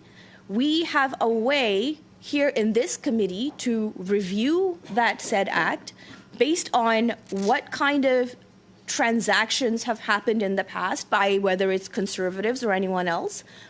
And yet, I've been, as Mr. Villemure said, I have sat on this committee year after year listening to a whole bunch of hay and not getting any work done. Not any work done. How many reports have we really tabled so far, Mr. Chair? And that, I think, is really unfortunate, because there is a lot of good work that needs to be done in this committee. And Mr. Cooper outlined it himself. We need to study the Conflict of Interest Act and what is violating that Conflict of Interest Act. And if there are members on that side that are in clear violation as reported, then we need to study that too. It can't just be, oh, this minister or that PM, and calling them names every single day. To what objective? If we are really trying to do something here, if we are really trying to make positive change to better protect taxpayer dollars, to better have a Conflict of Interest Act that suits the needs of taxpayers and Canadians, then open it up. Have that nonpartisan conversation. Why is it that we always have to insert the politics, be toxic? And I have received so much of that toxicity, whether it's through Facebook Live videos, terrible tweets that get put out against Nobody me, cares my about office address being play a used. tiny little violin. Point of order. So, Chair, on relevance, the motion deals with the Conflict of Interest Act. And this is important because the Conflict of Interest Act is something that this committee deals with. That's not a point of order. The conflict of interest, the code for members is dealt with by the Procedure and House Affairs Committee. So what Ms. Khalid is talking about is not germane to the motion, because what she's talking about could potentially fall under the code for members, but that would be the purview of the Procedure and House Affairs Committee. This deals exclusive. Why ministers and the Prime Minister only? Because they are the only ones subjected to the Act. So I'm sure that all members have read it, and they've been here for years and years. But everyone needs to understand that the member opposite needs to understand you made your point, Mr. On that same point that what of she's order, talking Chair? about betrays her absolute ignorance You've made your about point. the act and the code. Mr. Barrett, you made your point on the act, the difference between the act and the code. I appreciate that. I do want to have a point on that same point of order, I did not Chair. appreciate the last part of it. That's the definition of fine. I the mean, word. Chair, I am just as capable of calling people names. I refrain myself because I have respect for this committee and this place. Ms. Khalid, hang on a sec, okay? This is the second or third time he's done it today, so many Chair. times. Just today. Just today. Mr. Chair, I would prefer it as in a different tone, in a different context, Mr. Barrett. Okay, to be fair. Oh, Lord. I've got several point of orders here. Go ahead. Sir, I had called a point I'm just gonna- on that same point of order that Can we Mr. just Barrett agree? has raised. Can we just agree to? No, Chair, I do want to make a point here. Hang on a sec. Before I started I'm my not going remarks- to you until I'm done. Okay? We just agree that we're going to get through this, and we're not going to go point counterpoint. This is not a Saturday Night Live skit. Okay? Let's just get through this without any assertions. Okay? Please. Ms. Khalid. No, Go. Brenda has a point of order and I have a point of Yeah, order. well, I'm going to go to Mr. Fisher and then Ms. Shanahan on the points of order. Go ahead. I get, Mr. Chair, that you want to see this go a little bit more smoothly, but when SO 18, Standing Order 18, which says you can't use offensive words against either house or against any member thereof, and you wipe it away by asking him not to do it again, then he does it again. I've asked him not to do it. But he has to apologize for doing it. I can't make him apologize, Mr. Fisher. I can't, okay? So I am trying to control this meeting as best I can. Well, say sorry. Get away with this. Am I? Let me ask you a fair question, Mr. Do I know what he's going to say until he says it? Does anybody in this room know that? So I can only deal with the words and the actions that are spoken. Right. Right. Once and they so are spoken. I'm dealing with it as best I can. I've asked everybody for some calm and to get through this motion as best we can without name calling on all sides, not just one side. Okay? So that's how I'm dealing with it. If you have a better suggestion, then let me know. I will say that no one on this side has said anything close to offending Standing Order 18, like has been said by two of the three. Fine. Ms. Shanahan, go ahead. On your point of order. Mr. Chair, I find that surprising that you claim that you don't have the power, the authority to bring decorum to this committee, because indeed you do. You can demand that the member withdraw his comment. You asked him to apologize, and he refused to apologize. That's a direct challenge to you. You can then go further and ask him to withdraw his comments, and if he refuses to do that, then I think you need to take the next action, which is you take it from there. Okay. But if I were in your place, Don't tell him how to I do would his job. ask your whip to remove him as a member on this committee. Okay, thank you for that intervention. I'm asking for decorum. I expect decorum from this point forward. I am not going to accept anything less than that, okay? And I'll deal with it if I have to. You go ahead with the floor. I see Mr. Maloney's hand up. I don't know what that's for, Mr. Maloney. I was going to get involved in this point of order, but just add me to the speaking list, perhaps, please, Chair. Thank you. Go ahead, Ms. Khalid, you have the floor. Thank you, Chair. As I was interrupted, I would like to clarify that at the beginning of my remarks, when I had first started, I had said that I was going to start by countering some of the points that Mr. Cooper had made in his remarks. And it was Mr. Cooper that was talking about Conflict of Interest Act, not myself. And I was, as he was talking, was making notes on exactly all of the instances where he was being quite hypocritical in his remarks. And so if I'm ignorant and you're hypocritical, then, this is an eye for an eye and we'll make the world blind. I'm trying to get through this meeting. I'm trying to have a respectful conversation, and I'm trying to take the partisan politics out of the work that we do. We have, in so many ways, stepped away from the true meaning of this committee. And I know Mr. Villemure and I have had these conversations many times when all I'm trying to do, Chair, is to see how we can better ensure that parliamentarians, all of them,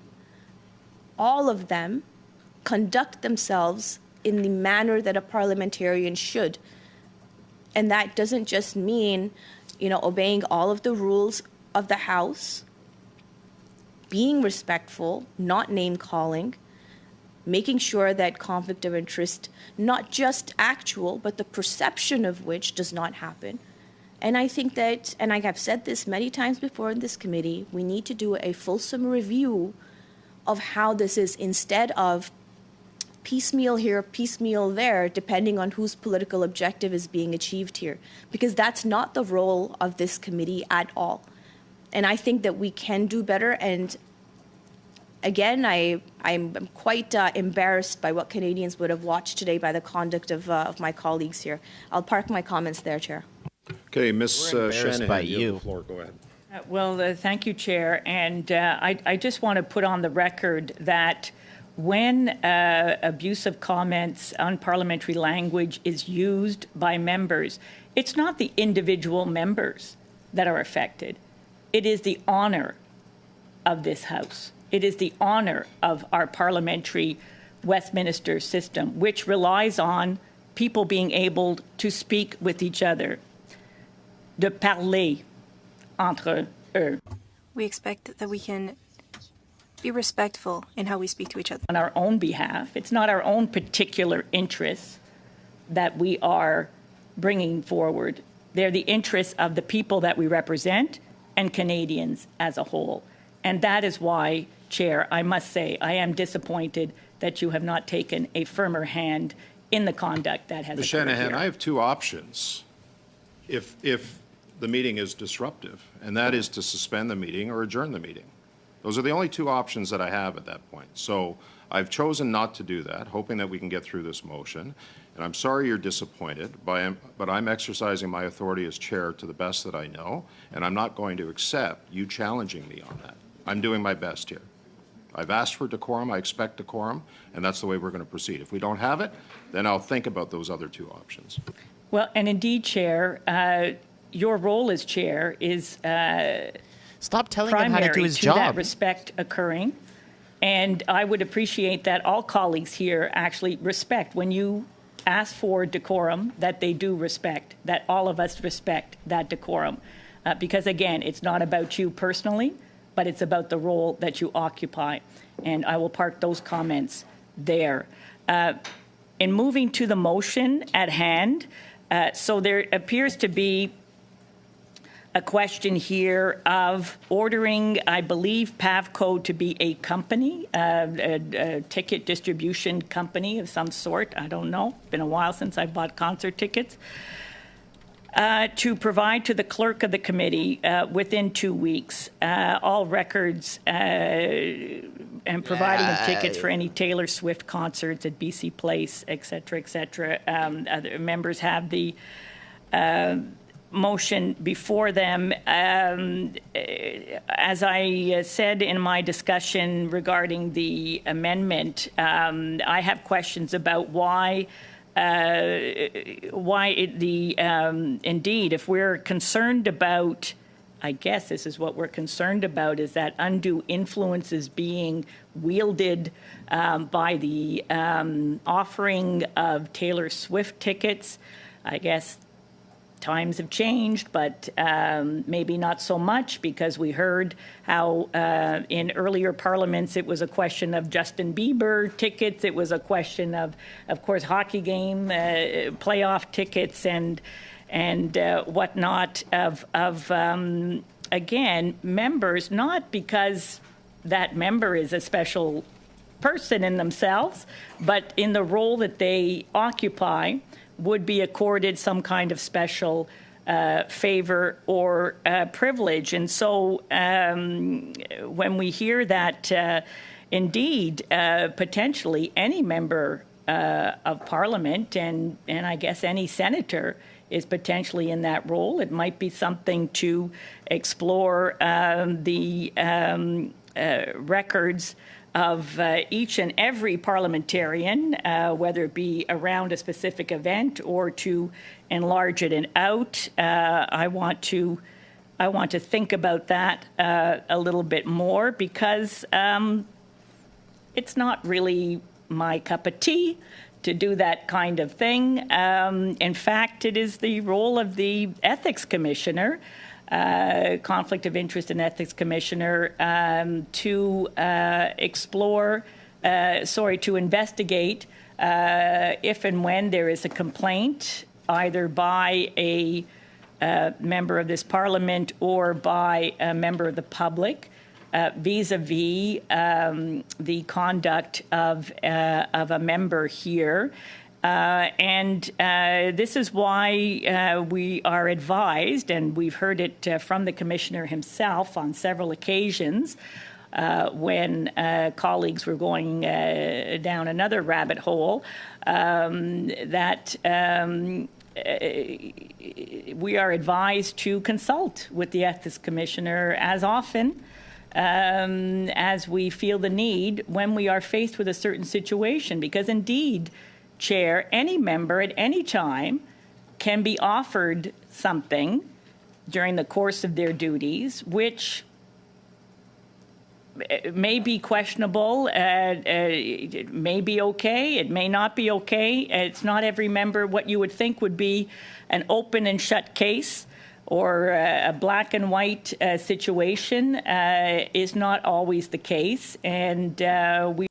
Okay, what do you guys think we switch over to the Health Committee and watch the Conservative round while Brenda is just rambling on? And we'll come back to this when she's done talking, because sometimes she talks for like half an hour. Like, sometimes she just doesn't stop. Say yes in the chat if you want to switch over to watching the Conservatives on the Health Committee with Sachs.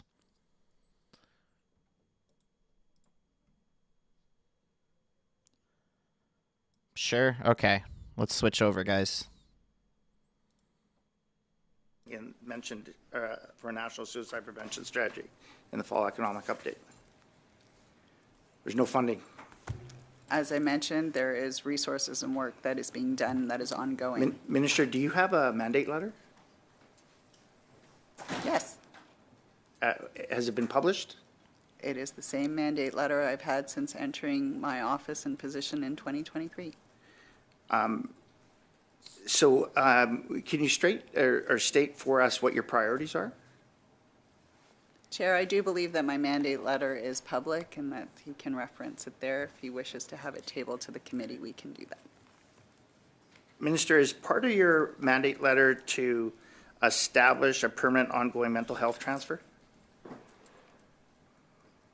Again, Chair, I'm here to answer questions on the Supplemental B estimates. If that is a relevant question, I'm happy to answer it. Minister, is also part of your mandate letter to sustain improved access to virtual mental health services with Wellness Together Canada? Wellness Together was a program that was established during COVID to meet the needs of Canadians. But is that part of your mandate crisis. letter? Again, Chair, is this relevant to the Supplemental B estimates? You tie the question to the estimates, Mr. Doherty, please. Well, it all deals with spending of the government, Mr. Speaker, and if they're not mentioned in the fall economic statement, I believe it's something that the minister should report on. It's fair game for Mr. Doherty to ask you why something isn't in the SUPs and get you to respond to that. So if you can answer the question, please do. So thank you. And through you, Chair, what I will say is that my office is responsible to continue to respond to the needs of Canadians when it comes to mental health services. And the commitments that we made in Budget 2024, including the Youth Mental Health Fund and the Emergency Treatment Fund, are the priorities that in this budget cycle that we are placing emphasis on. That doesn't mean that we abandon other parts of the service system. But if it's However, not, but Minister, Chair, I'm answering the question if the member would allow me to finish. Mr. Doherty. Yeah. Yep. Go ahead, Mr. Doherty. Minister, your government promised a $4.5 billion annual Canadian mental health transfer during the 2021 election. Was that promise abandoned? The funding flow from that commitment has continued until its completion, but what we understood was that working with jurisdictions and understanding their needs in mental health meant that we had a renewed strategy through the bilateral agreements through a mental health priority. Minister, you've referenced a couple times as a mother, meeting people where they are. This is a final question. It's probably the last time I get a chance to ask you any questions in 2024, perhaps maybe even, who knows, in this government. I mean, only the future time will tell. This has bothered me for some time, and I want to give you an opportunity here. Do you regret shaking hands with Mahmoud Abbas? Point of order, Chair. Yes, Ms. That's fair game. Kayabaga. Point of order, Chair. Yes, Ms. Kayabaga. That's inappropriate as a question, and it does not match with what we're studying today. Point of order. I agree unless you can find a way. Point of order. Point of order. Point of order. Unless you can find a way to tie that to the estimates. Go ahead, Mr. Johns. Yes, on a point of order. Goodrich had a point of order first. That's where I was going to go. This has absolutely nothing to do with the estimates. It's just completely out of line. Point of order. Ms. On Goodrich, this point of order. Point of order. I believe that the minister was actually there on official government business, and therefore it is relevant to the spending of the government. And so I believe if you let Mr. Doherty continue, you will understand how this is relevant. Point of order, Let Chair. Mr. Doherty continue if he wants to ask a question that is tied to the estimates. Yes. Minister, So far, I don't think it is, but Chair, if you will allow, the minister has referenced time and again being a mother, and has made comments about Conservatives not being, if you allow, on the trip when they know that I was the member that was supposed to be on that trip, but I was at my mother's deathbed and supporting her through Point of order, Chair. her end of life. yes, Ms. Kayabaga. No, you can't. What a disgusting time to point of order. And so finally, No, he's apparently asking a question. so And finally, Ms. Kayabaga has a point of Thank order. you, Chair. I recognize Ms. Kayabaga. Point of order. No, this is. Ms. Chair, Kayabaga, go ahead, please. I have the floor. Thank you. Chair, I don't understand where his question is going. He's talking about his personal mother. He's talking about a trip. He's talking about shaking hands with people. This has nothing to do with the estimates. Either we stick to the estimates or we call it a day. Okay, I want to hear Mr. Doherty's question. The question that he has asked about shaking of hands, I think there was a valid point of order raised. I asked him to tie it to the estimates. I think he's trying to do that. Mr. Doherty, please. so the point is, Mr. Chair, is that the minister has sat here for the last 45 minutes. She's made a number of assertions against the Conservative government without knowing any background or perhaps not caring about the background. And so I think it is relevant when we have a minister of the Crown that is traveling on taxpayers' funds and somebody that is a proud Jewish member of the cabinet whose daughter she introduced, who served. And so she has also referenced that throughout her testimony that she's a mother. And she's brought that into her testimony. And so through you, Mr. Chair, I will ask her. I can't imagine that was a proud moment or an easy moment. Point of order, Okay, Chair. Mr. Doherty, the question is out of order and you are out of time. I recognize Dr. Hanley, please. for the Oh, next come question. on. Chair, I called a point of order. No, your question's out of order and you are out of time. Chair, Dr. I did Hanley, call a please. point of order. You have a point of order, I Ms. did have a Kayabaga, point go of ahead. order. I called a point of order on the outrageous comment our colleague just made and borderline offensive to our minister, and I hope that he can apologize. Negative, no. Every liberal is wanting everybody to apologize in Dr. all Hanley, the committees please, today. Go ahead, let's get through this. Thank you, Minister, for being here, and thank you to all the officials as well for persevering. And Minister, I recognize also that you did refer to yourself with pride. Pride as a mother. My question is going to be very different, though, and it relates to some of the challenges that that teenagers face today. You and I are both parents of teenagers, and we know it's a challenging time.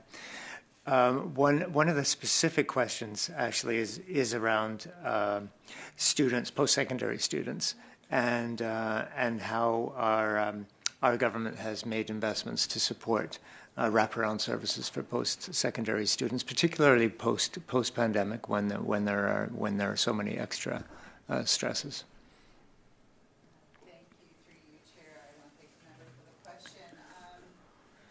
The Youth Mental Health Fund is so important in the scope of applications that we are receiving. It also includes university services, working in collaboration with community services. We know that students coming out of the pandemic were facing tremendous challenges in adjusting to life on campus, to new pressures, and really a different learning environment than the one that they had experienced in the pandemic, which is a key time of establishing milestones and good social habits, whether it's for study, work, and work-life balance. This is why we wanted to ensure that the Youth Mental Health Fund also was accessible for universities to apply. But that being said, we also know that students on campus are part of community life, and bolstering both community services and campus services is a key component of the fund. Thank you. You and I were together in the Yukon. You came to visit. Okay, we don't need to listen to liberals ask liberals questions. Let's go ahead and switch back to the other committee. See, as you can see, Brenda's done talking, but we're still on a liberal point of order. And I thought, this is going to be nice. We're gonna have a nice committee where people, respect each other, but hit hard and score political points. And for several weeks now, we actually have had meetings like that. It's actually been quite good for some time, but I can't get past this this Standing Order 18 decorum standing order, and the fact that I'm going to say something that people may not agree with here, but the abuse at this committee is almost always directed towards Ms. Khalid, and she's no shrinking violet. She will fight back, and I'm sure I don't need to be fighting on her behalf right now, but I will say, as a friend, and as a friend of members on the other side of this room, and who are also virtual right now, I'd like to think that I'd stand up for them as well. I honestly would like to think that people know that I would stand up for them as well. So, getting back to the motion, I think there's value in having a really good, fair discussion where we're not calling people liars, where we're not calling people absurd, where we're not calling people preposterous, where we could check this out, we could have this conversation, we could talk about the past news stories that didn't become motions at this committee. When a prime minister is in Boston for a Game 7 NHL game, or when a local pop star, in 2010, PM Harper went to Scotiabank Place to see Taylor Swift. I'm not really that concerned by it, but if we're calling apples apples and oranges oranges, maybe we need to find out, did he get a free ticket? Did he pay market value for that ticket? At the Taylor Swift concert in 2010? I have no idea. I will tell you that I think Mr. Cooper said Canadians need to know. Canadians are demanding answers. I checked back in the constituency office, and I've not had one person ask about Taylor Swift concert tickets. Not one. So I'm not sure that with all of the important things that are going on in the world right now, whether this is the top of mind issue that Mr. Cooper said it was, So I would say that, again, having a fulsome conversation on what we want to accomplish, and including members of Parliament, including ministers from the past, including prime ministers from the past, maybe that's a worthwhile discussion. It's a rabbit hole. I'm not sure it's a rabbit hole that we necessarily feel that we need to go down. I think these types of cases should get sent to the ethics commissioner, The ethics commissioner should rule on them. That's why we have them. But we've seen in the past, we've had the ethics commissioner come back with a ruling on something saying nothing to see here, folks. And then there's another motion saying, well, we'll bypass him now. Our job is to get to the bottom of this regardless of what the ethics commissioner, who is an integral part of the ethics committee. So happy to hear again what other people think about broadening this and adding some things to this motion to see if we can actually get to the bottom of this. That's all I have at the moment, Mr. Chair. Okay. Sure. Next on the list, I've got Mr. Maloney. Go ahead, sir. Thanks, Chair. Can you hear me okay? I didn't do a sound check before. Yeah, we can hear you fine. Go ahead. Okay, good. Look, I may be the only person in Canada who woke up this morning wondering how John Diefenbaker got tickets to see the Beatles at Maple Leaf Gardens in 1967. I suspect less people woke up this morning wondering how any other politician, either now or ever, got tickets to a concert. This motion is a colossal waste of time. It's unproductive. It's embarrassing for anybody who, if there is anybody other than our staff members watching this. If Canadians were to watch the debate that's taking place today during this committee, they would just shake their heads in shame, regardless of which party's talking. You know, I signed on this morning to help out one of my colleagues who couldn't attend, and I see you, Mr. Chair, and I see Mr. Cooper, two people who I've worked with in the past collaboratively and who I have a great deal of respect for. And I sit back and watch the meeting, and what do I see? A bunch of name calling. It looks like a schoolyard, as Mr. Fisher has pointed out. 95% of it is directed at one of my colleagues, and she is no wallflower and she could defend herself, but it is absolutely shameful, the behavior that I've witnessed at this committee.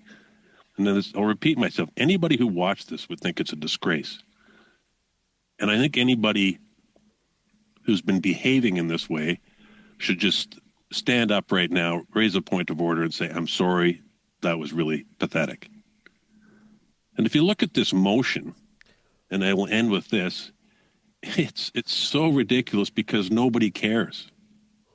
But it comes from Mr. Barrett, so I guess I shouldn't be the least bit surprised considering his greatest contribution to Parliament that I've seen is baseless character assassination.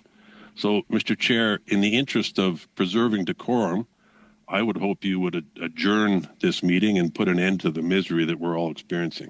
Thank you. So is that a motion? Mr. Maloney, but I'm not going to do that. Mr. Housefather, go ahead. Okay, he's not, okay. Thank you, Mr. Chair. I was still looking forward to having you lead us in Christmas carols, and I think that rather than taking the opposite tack, I'd prefer to take a tack of the fact that we are in a holiday season, we're in the Christmas season, we're in the Hanukkah season, we're in the season of probably other festive holidays from different religions, and I'm hoping that we can sort of put a Christmas truce here, because I also am somewhat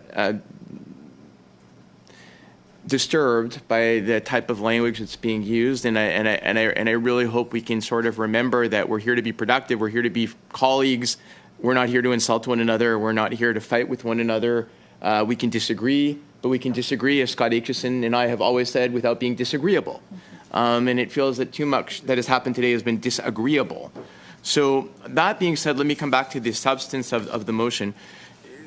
The main purpose of this motion is difficult for me to understand because, right, we're ordering various productions related to Taylor Swift concerts. As my colleagues have pointed out, for umpteen years, different politicians have gone to concerts like this. And Pavco, the company that is mentioned in A, order Pavco to provide to the clerk of the committee within 2 weeks all records concerning the offer or providing of tickets for any of the Taylor Swift concerts at BC Place to any federal ministers, officials, or ministerial exempt staff, including copies of any related communications. Well, Pavco is a provincial crown corporation. It is not a federal crown corporation. It's a provincial crown corporation. PAVCO has said that this is its standard practice to make these offers, and it continues to want to do so in the future. I've read that in multiple articles from the CBC and CTV and other sources. So if there is an issue with PAVCO and PAVCO's practices, should it not be a committee of the BC legislature that looks at PAVCO and its practices and determines whether or not on an ongoing basis this is a correct means by which PAVCO continues to promote its concerts at BC Place or other venues? The House of Commons Standing I Committee fail on to see Health. the link to the Parliament of Canada accordance with a in terms of the routine motion, I'm practices informing of the committee. PAVCO. Sorry. Then Sorry you about get to that the with question, the audio. okay, well, the minister is covered by the Conflict of Interest and Ethics Act.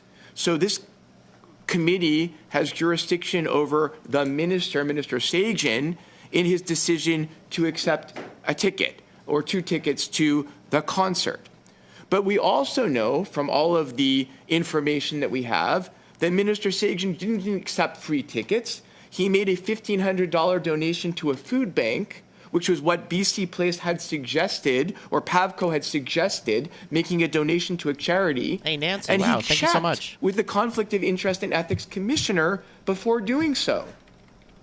Now, if we as parliamentarians, and it's all parliamentarians that deal with the Conflict of Interest and Ethics Commissioner, not just ministers or parliamentary secretaries like me and Ms. Khalid, that we all, as parliamentarians, deal with the Conflict of Interest and Thank Ethics you, Commissioner, Nancy. we should be able to rely on the advice that we receive from the Conflict of Interest and Ethics Commissioner.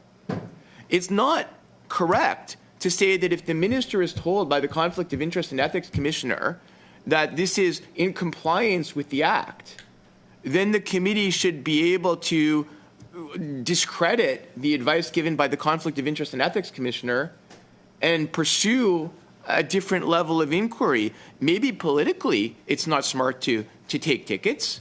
Maybe it's not a smart political decision, but it's not a violation of the Conflict of Interest and Ethics Act, and that is what the committee's jurisdiction is. It's fair if the Conservatives want to criticize the minister for taking the tickets and saying it was silly politically, but it's not a violation of the Act, and the Commissioner actually gave him advice saying he could do this. So, to me, at that point, je perds la confiance que ça c'est quelque chose qui est dans... I don't believe that it's up to this committee to decide at that point. If we have issues with what the minister did, we should ask the ethics commissioner to have a look at the file. If the committee wants to ask the commissioner to look into what happened, I wouldn't see an issue with that. But to say that we'll ask a provincial corporation to produce documents regarding an issue that was approved by the ethics commissioner, I have an issue with that. Chair, I think that we have a motion before us today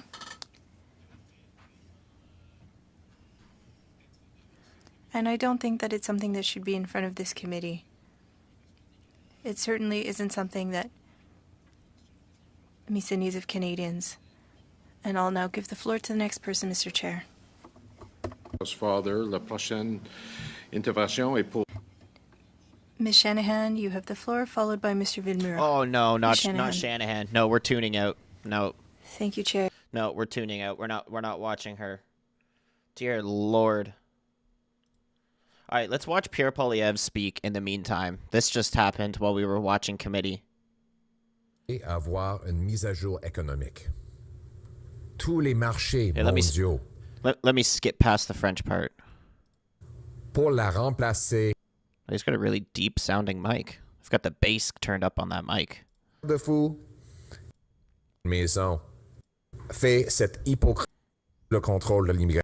Avant tout, le 50% higher. The deficit is 50% higher than we were promised.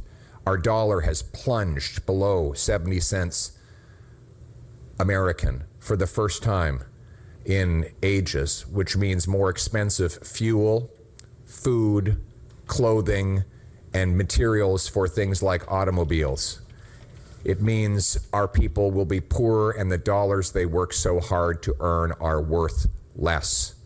The real consequences of yesterday's clown show are playing out in tragedies right across this country. But before we talk about those tragedies, let's talk about this incredible, ridiculous, embarrassing Liberal day on Parliament Hill.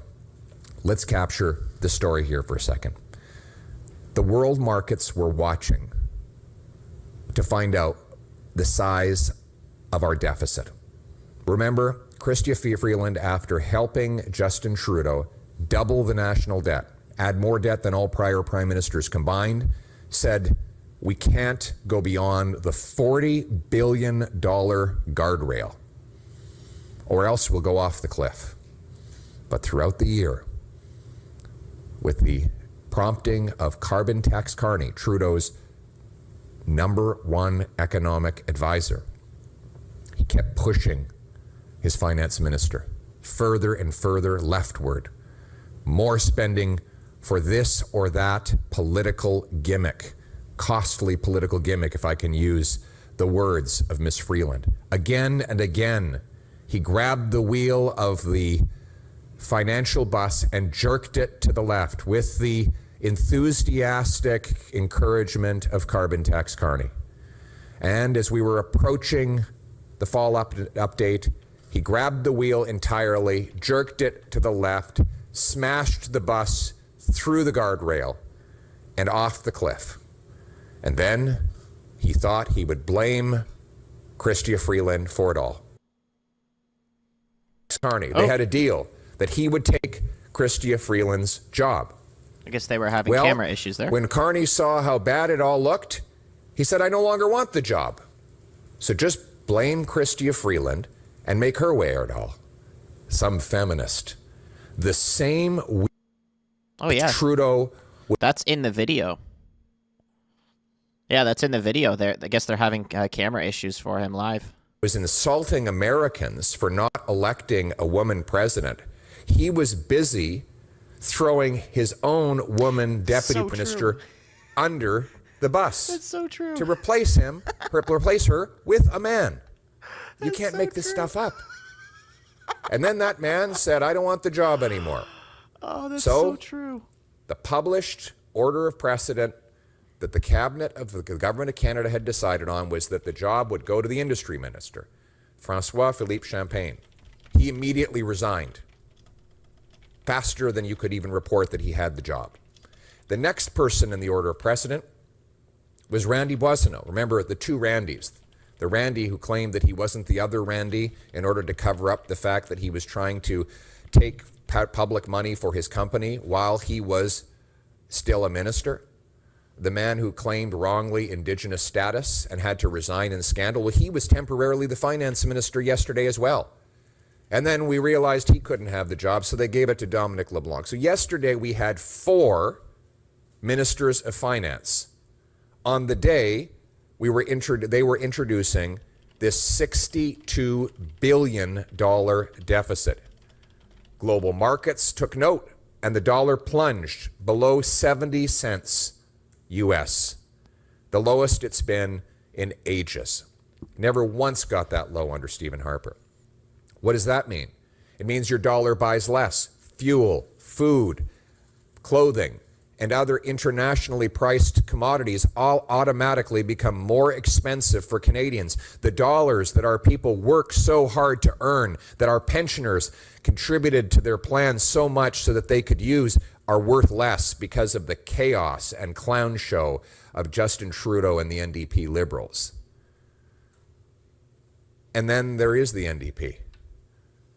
Yesterday, Jagmeet Singh had the audacity to claim that he thinks Trudeau should resign after Singh voted just last week to keep Trudeau in power. I put forward a non-confidence motion which would have fired Trudeau and triggered an axe the tax election. And I put in that motion the words of Jagmeet Singh, and he voted against his own words. And now that those votes are behind him, He changes his story entirely. And of course, the media gives him an absolutely free ride, not questioning him at all on the obvious contradiction of claiming a man should be fired when you vote in the House of Commons to keep him in the job. The decision to call an axe the tax election is up to Jagmeet Singh, and Jagmeet Singh alone. He has got to end his hypocrisy and stop selling out the people and put his votes where his words are to trigger an election, to join with me in signaling non-confidence to bring down this government as soon as legally possible, using any means legally possible. And Jagmeet Singh, Justin Trudeau, Chrystia Freeland, Mark Carney, all the days of their lives, the dramas about their jobs, their pensions, their titles, their interpersonal squabbles. It's all very entertaining if it weren't so tragic, because there are real dramas out there that matter. There are the dramas of the people who wake up in the morning to find their car is missing because it has been stolen due to catch and release bail. There is the drama of the mother burying her face in her hands because her child has become one of the 47,000 who have died of drug overdoses since Trudeau liberalized hard drugs. There is the drama of refugee camps opening up in Nepean, in Ottawa, that look like something out of a third world country. There is the drama of the 1,400 homeless checking the committee that these socialist policies have caused through high taxes, through blocking our resource projects, and through preventing homes from being built. There is the drama of the 39-year-old woman desperate to have kids, but unable to buy a home in which to raise them, her biological clock running out. There is the drama of the worker at the Labatt Brewery who told me that he is ashamed when he talks to his kids because he never sees them due to the 3 jobs he has to work just so that he can pay the rent. There's the drama of mothers and fathers sitting down with their kids saying, you cannot play hockey this year because our food, our energy prices have gone up. And there is the national humiliation of the President of the United States laughing at our weak, pathetic Prime Minister. What an embarrassment to all Canadians. Canadians are good, proud, decent people. We as a country were admired in this world before Justin Trudeau and the NDP Liberal government. People came from around the world to call this place home because they knew there was no better place. They were handed a flag when they got a citizenship and told, congratulations, you live in the best place on earth. You've just won the lottery of life. There was a promise in this country that anyone from anywhere could do anything, that hard work would get you a powerful paycheck and pension that bought affordable food and homes in safe neighborhoods. That promise is broken, but the good news is we're going to bring home that promise. We need to trigger an axe the tax election as soon as possible so that we can elect a common sense conservative government that will axe the tax, build the homes, fix the budget, and stop the crime.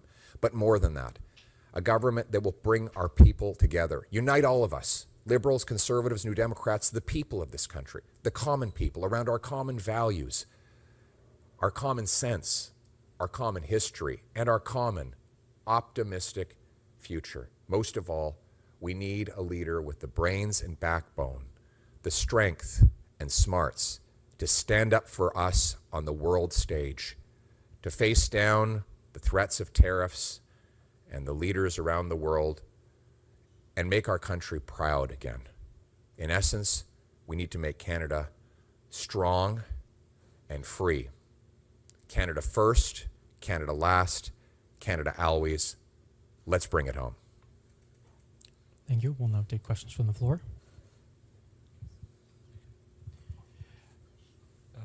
English, Rami Botros, Oxygen Media. Thank you, Mr. Polivier, for being the first and last line of defense for the Canadians after the failure of Trudeau's government to provide proper living for his citizens, as well also Mr. Sigmead, that he always worked for himself and never accept your call for no confidence vote.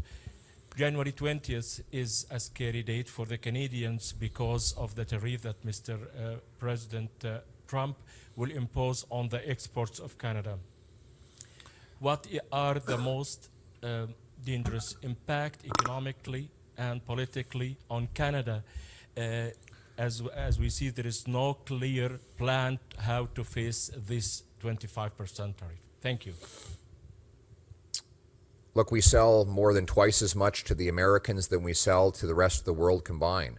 The United States is the biggest economic and military superpower the world has ever seen. They happen to be our neighbor and our friends. They have a president with a strong and fresh mandate. And he's someone who is a very powerful negotiator who can spot weakness from a mile away.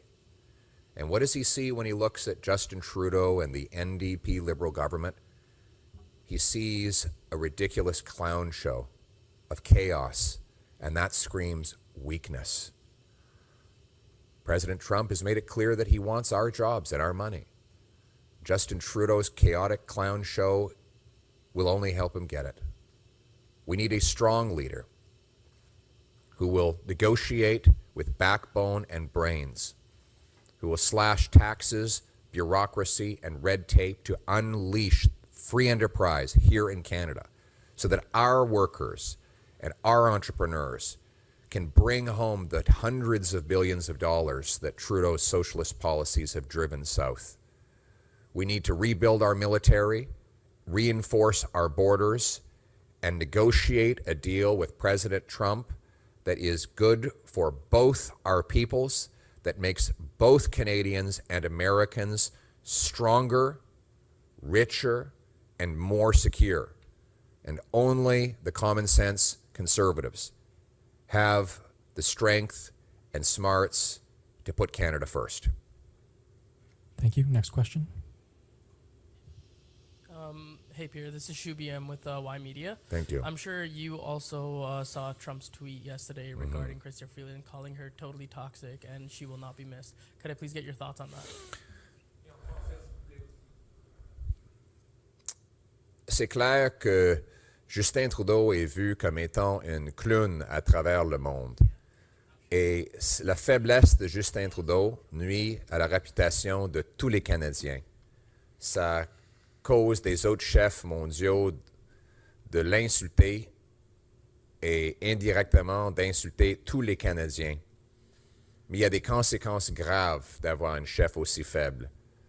On est moins sécuritaire, la vie devient plus coûteuse, les chèques de paie vont diminuer si on garde en place un chef aussi faible que Justin Trudeau, qui a perdu le contrôle de tout.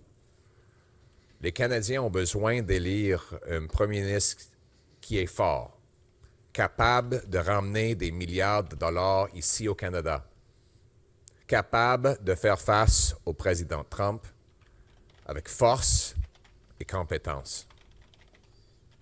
Un chef qui va mettre le Canada d'abord et qui va reprendre le contrôle. Reprendre le contrôle des frontières, reprendre le contrôle de l'immigration, reprendre le contrôle des dépenses, de l'inflation et de la dette.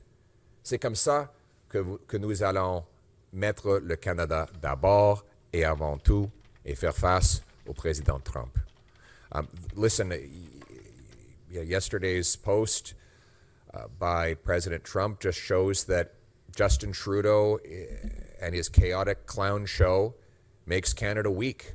Trudeau's lost control of everything, lost control of borders, lost control of immigration, lost control of spending, inflation, and debt. And Canadians are paying the price for this chaotic NDP Liberal clown show. Everyone is laughing. All around the world, Trudeau and the NDP Liberals are seen as ridiculous. The price, though, is in smaller paychecks, higher costs, fewer jobs, more crime, chaos, drugs, and danger. But the good news is that Canadians can elect a common-sense conservative government with a leader who has the brains and backbone to face President Trump, who has a plan to unleash the productive forces of our workers and entrepreneurs to bring home our money and defend our economy, and to take back control of our borders, immigration, spending, and everything else, so that we can put Canada first. Thank you. Next question. Ethel Musa with CBC News. And Mr. Polyev, if you could also answer this question in French as well as English. The government is coming out with a $1.3 billion plan to address border security. Do you think that's enough to stop Trump's tariffs? And if it was up to you, how much specifically would you spend on border security? What number would you put on it? Well, you ask a classically CBC question, which is how much money can you spend on a problem? Well, that's the wrong question. That's exactly the question Trudeau has been asking for 9 years. It's the reason he's doubled our debt while making everything worse. You know, for example, he spent $80 billion on housing affordability. Well, how'd that work? He doubled housing costs. He spent $60 million on his gun confiscation. 0 guns. He spent millions on a school food program that hasn't served a single solitary meal. So we should not judge a program based on how expensive we can make it. We should judge it by what it can do. How many helicopters? How many drones? How many boots on the ground? That's the question I will be asking when I'm Prime Minister. And how do we deliver it for the lowest possible price to taxpayers? Wouldn't it be nice if we had a Prime Minister who said, we secured the borders, we put more boots on the ground, we stopped tons and tons of fentanyl from traveling back and forth, we arrested the terrorists, we shut down the organized crime, we reduced gun crime, and by the way, we did it with less tax dollars. That's how our mentality has to change. We have to stop judging politicians by how expensive they can make things and start judging them by the results they get. You went into a restaurant and had a terrible experience, the food was awful, you got food poisoning, the service was bad. You wouldn't walk out and say, but it was great because it cost me $1,000. And because it's the most expensive restaurant around, it must be the best. No, we judge the meal by the food on the plate and the service that delivered it. That's how I'm going to run a common sense conservative government. Next question. En français. On va pas skip the French juger part. the ton. Mr. Polyev, Malhamid with the Canadian Press. You are hoping to be the next Prime Minister. What are you doing to reach out to Trump and the Republicans to build relations and, fight against their tariff plan? Well, I need to become Prime Minister so that I can stand up for our country, put Canada first. Right now, this is why we need an axe the tax election as soon as possible. Because every minute that goes by, we have a U.S. president with a strong mandate, who is a powerful negotiator, who can spot weakness from a mile away. And when he looks across the 49th parallel, he sees a man who's lost control of everything. A weakling who's lost control of our borders, lost control of immigration, lost control of spending, debt, inflation, housing costs, crime, drugs, lost control of his caucus, and yesterday lost control of the most senior levels of his own cabinet. Now the president will see this weak, pathetic leader flailing around in a chaotic clown show, and that will only cost Canadians in these negotiations. That is why it is an emergency that we get an axe the tax election to elect a common sense conservative government that will unleash the productive forces of our workers and entrepreneurs to bring home billions of dollars. with a strong, smart leader who has the brains and backbones to face Trump across the negotiating table, with a plan to take back control of our borders, our immigration, our spending, our future. And that's what common sense conservatives will do when I put Canada first. Next question, and this will be the final question. It's okay. You want to go first? This will be the final question. That's a French question. Okay, so that's it for that press conference. Let me double check to see if the committee's still on. Oh, Lord, guys, look at this. Committee's over time by half an hour, and Brenda is still talking. We don't need to listen to her because she's just rambling at this point. She's just literally going on and on. I think she's been talking for about half an hour or more because she's been talking throughout that whole entire time. We watched Pierre there, and she was talking for like 20 minutes before that. She's just been rambling. Like, she's just filibustering at this point. So we're going to start question period 15 minutes early, and we're going to tune into the House and catch up with what they're doing.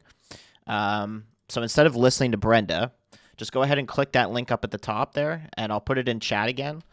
So that's the link for question period. We're going to go ahead and switch over to that. It's got about a 15-minute break, so let's go ahead and, grab a cup of coffee, do what you got to do, maybe make some food in the meantime, and we'll switch over to that link here, and we'll be live in about less than 15 minutes.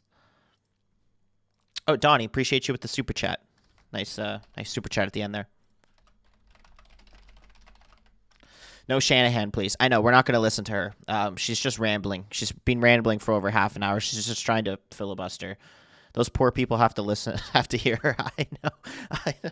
And if I was in the committee, I would just point of order her every 5 minutes. Point of order relevance, point of order repetition. Like, just, it's ridiculous.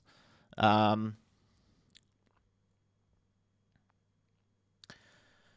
yeah, let's go ahead and switch over to that link. I'll put the link in chat again. There's the link for question period. We are going to be live in 10 minutes. We're going to be starting 15 minutes early for question period today. And then, as you guys know, that's our last live stream of the year, most likely. I might do something before New Year's or whatever, but we're going to be pretty slow until the House starts back up at the end of January. So I'll still be getting clips out on the channel and things like that, and maybe we can cover some press conferences and stuff, but this might be the last live stream of the year, that link there. So it'd be really nice if everybody tunes in, and yeah, I will see you guys in 10 minutes. Let me give a quick shout out to some of the fan funding we had here. We had Humble Tracker with the gifted, Humble Tracker with the super chat, Luca with the super chat, Gordon with the gifted, Nancy with the super massive chat. Really appreciate you. And Donnie with the super chat. So appreciate all you guys. Merry Christmas to everybody. We'll see you in question period. Here's the link in chat again. And